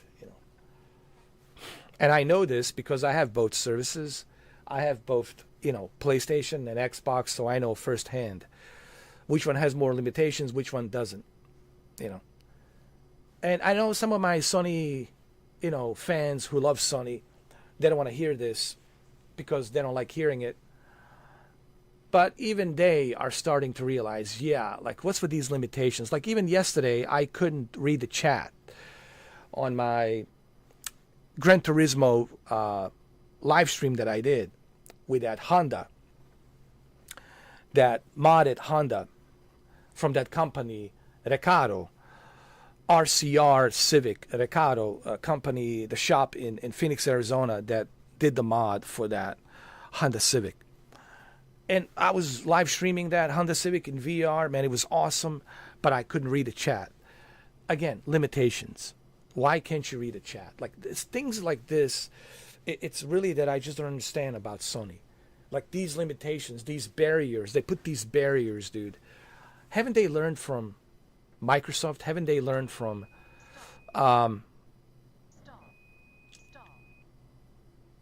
haven't they learned from Facebook, MetaQuest? Look at MetaQuest. No limitations to it. I can do whatever I want to do with a MetaQuest. I can do whatever I want to do with that device. I can use any emulator. I can use any application. I can do anything and everything on that VR device. There's no limitations, dude. I can do anything and everything on that MetaQuest 3. Like, there's no limits. Whatever I can imagine, I can do on that thing, right? So they haven't learned from their competitors. They haven't learned from, like, even Apple with their Apple Vision, which failed. And I predicted it. Obviously, anyone could have predicted that Apple Vision Pro is going to fail. Who's going to spend $3,500 on some device like that when you already have something like MetaQuest? You know, it just...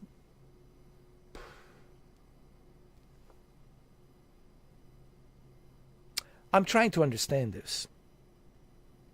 Like, how is this even possible? When these executives at Sony are sitting around the table, when they're sitting around, the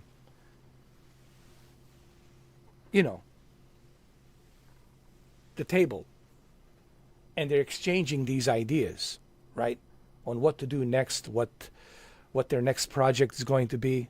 Like a board of directors. They're just sitting there around the table and they're thinking about these new ideas. It makes you wonder, man, like, how do they come up with these ideas and totally ignore, like, the competitors? Hey, wait a minute. Why should we do this? Why should we limit this? Look at our competitors. Look what they're doing. Why put barriers? Why put limitations? I just don't understand that about Sony. Like, these limitations. And Sony is not much different from Apple. They're, like, very much alike. The only difference between Apple and Sony, Apple is the American company, Sony is the Japanese company, but they're pretty much the same. They're greedy and they want to do everything themselves. They want everything to be barriers and limitations. Everything has to go through our checkpoints. Right? Microsoft doesn't do that. Facebook doesn't do that. MetaQuest doesn't do that. Other companies don't do that. But Sony and Apple, they never seem to learn that. They never seem to learn that. And I don't think Sony will ever change. They will always be like this. And I think they always have been like this.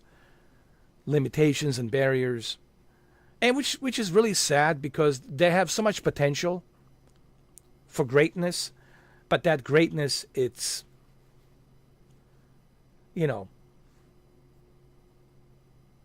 diminished by their barriers. They put the barriers around, limitations. Every time you put limitations, every time you put barriers around you, you are isolating yourself, you're limiting yourself from what you could really achieve. And that's the sad part about Sony.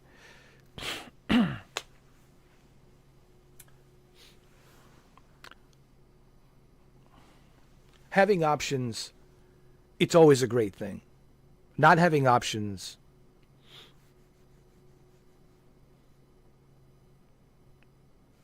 you're just limiting yourself, quite frankly, to failure. And we have seen that with the Apple Vision Pro. Let's be honest.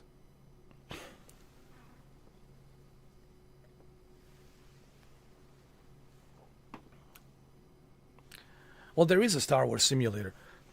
It's called Skywalker Saga. You should check it out.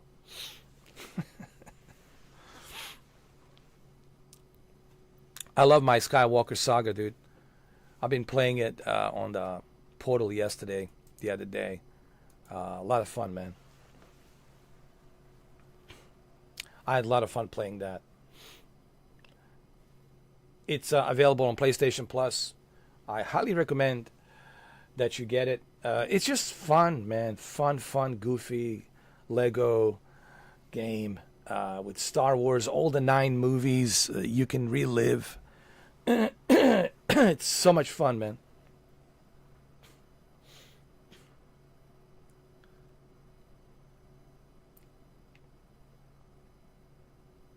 Look at this detail, man. Look at this. That looks great. Huh? Check that out. Check that out. That looks awesome.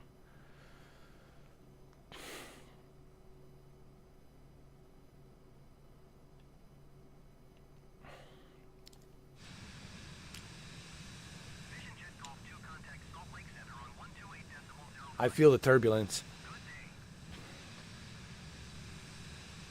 Going to 128.05 Vision Jet Golf 2. Salt Lake Center Vision Jet Golf 2, 13,100 feet. Vision Jet Golf 2, Salt Lake Center altimeter tree 0.32 radar contact continue.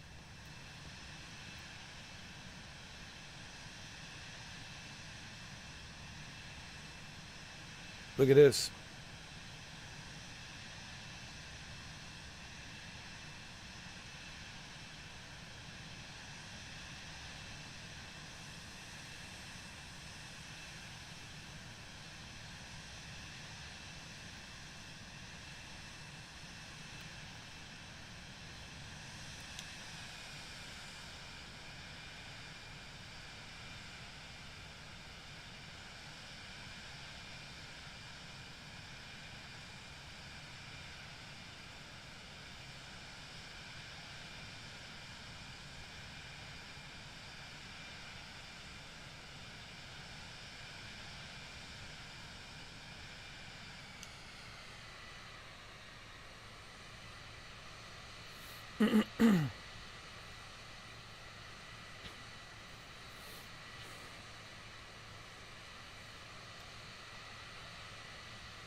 Is that a U.S. Air Force base over there?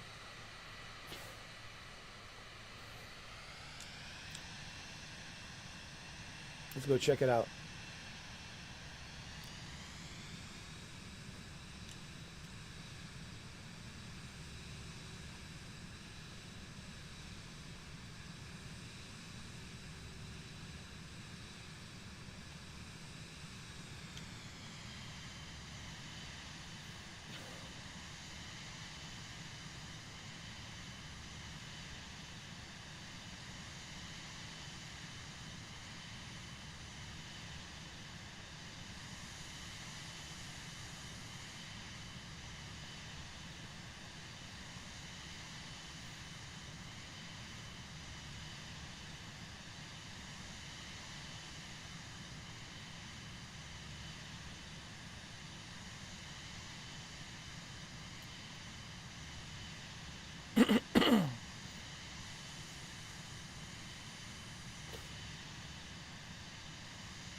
It's a small airport, runway.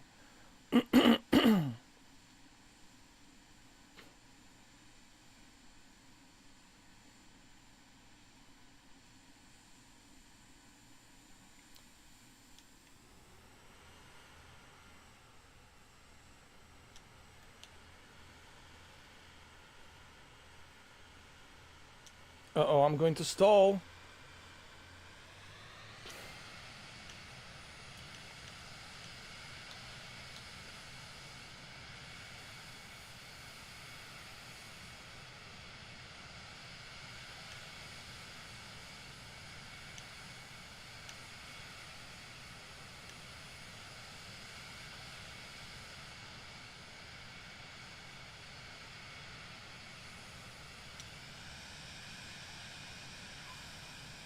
Oh, well, that didn't end up well, did it?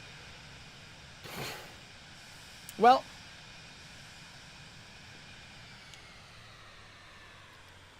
that's the way I land. That's the way I land, bro. That was a nice landing. Listen, picture perfect.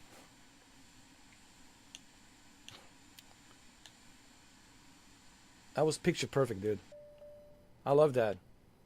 That was a picture perfect landing right there. I have to admit.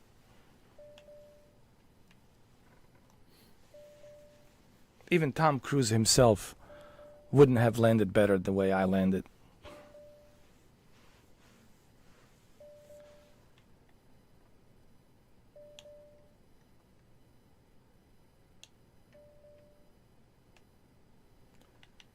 Let's see. Everything good out in the back? Everything good out in the back? All right. Good. Good.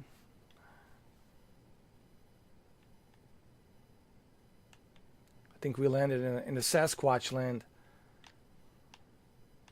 Pretty soon we'll have Sasquatches surrounding us, coming out of the woods.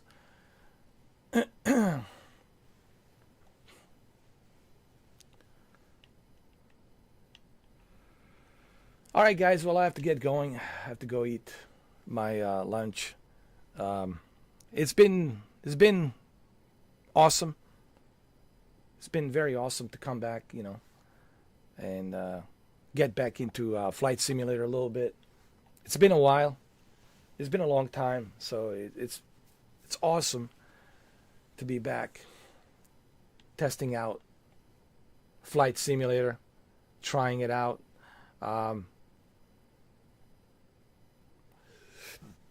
One of the things that I appreciate about Flight Sim, it's a very relaxing experience. Unlike Call of Duty, where your high blood pressure goes from 128 to 150. So, Flight Simulator, a very pleasant experience, really awesome experience, and ran pretty good on this laptop, man. I can't complain. It ran pretty good on this Asus ROG Strix G16 gaming laptop. Ran pretty awesomely. Pretty awesomely. And can't complain, man. I have cranked up everything, man, just to show you really quick. In terms of graphics, I left nothing out. Everything's maxed out, man. 4K, ultra. Nothing gets left out, man. Everything it's cranked up to the maximum of power that you can get. Like, this is like, I don't know. Everything's cranked up, man, to the maximum. And for this laptop to be handling it like this with a 48 to 42 to 50 to 55 frames, it's pretty awesome. And DLSS super resolution, it's set to quality. So very impressive, man. Very impressive, to say the least. And we are running this on DirectX 12 beta. I would love to see this on GeForce Now. It would be awesome if they ever release it on GeForce Now. Something tells me we might see it on GeForce Now. Because Microsoft and Nvidia have a good relationship. They already have some of the PC Game Pass games on GeForce Now that they can use. And you can use, if you have GeForce Now, if you have a Game Pass, you can play Forza Horizon 5, Forza Motorsport. You can play Sea of Thieves. You can play Gears of War 5. You can play Halo Infinite. And and Forza Motorsport, you most certainly have some Xbox Game Pass games. And Starfield, you can play Starfield. So I don't see any reason why Microsoft Flight Simulator wouldn't be available in the near future. Maybe they're waiting for this new release of Microsoft Flight Simulator 24. We'll see. All right, guys. Well, thank you for being here. Thank you, Renegade Raider, for becoming a member. Thank you, Maverick, for being here. Thank you, JH, for being here. Thank you, Captain Dominic, for being here. I know you're busy, man. I know you are on call because you told me you are always on call. Even if he's on day off, he's on call. That's the life of a pilot. Even when you are on a day off, when you have a day off, you're still on call. They can still call you, and you have to come in and do some flights. Thank you, Brendan. Always a pleasure for you being here. Thank you for your support. Thank you for donations. Thank you for making that Alaskan Road Truckers possible. I enjoy Alaskan Road Truckers. I've been playing it. Thanks to you, man. You made it possible. There's a live stream that we did. It's like 8 hours or something like that, like 8.5 to 9 hours. I think it was like around 9 hours. And we did like a 9-hour live stream playing Alaskan Road Truckers, me and Brendan. So go watch that live stream. It's there. I think it's from last Friday.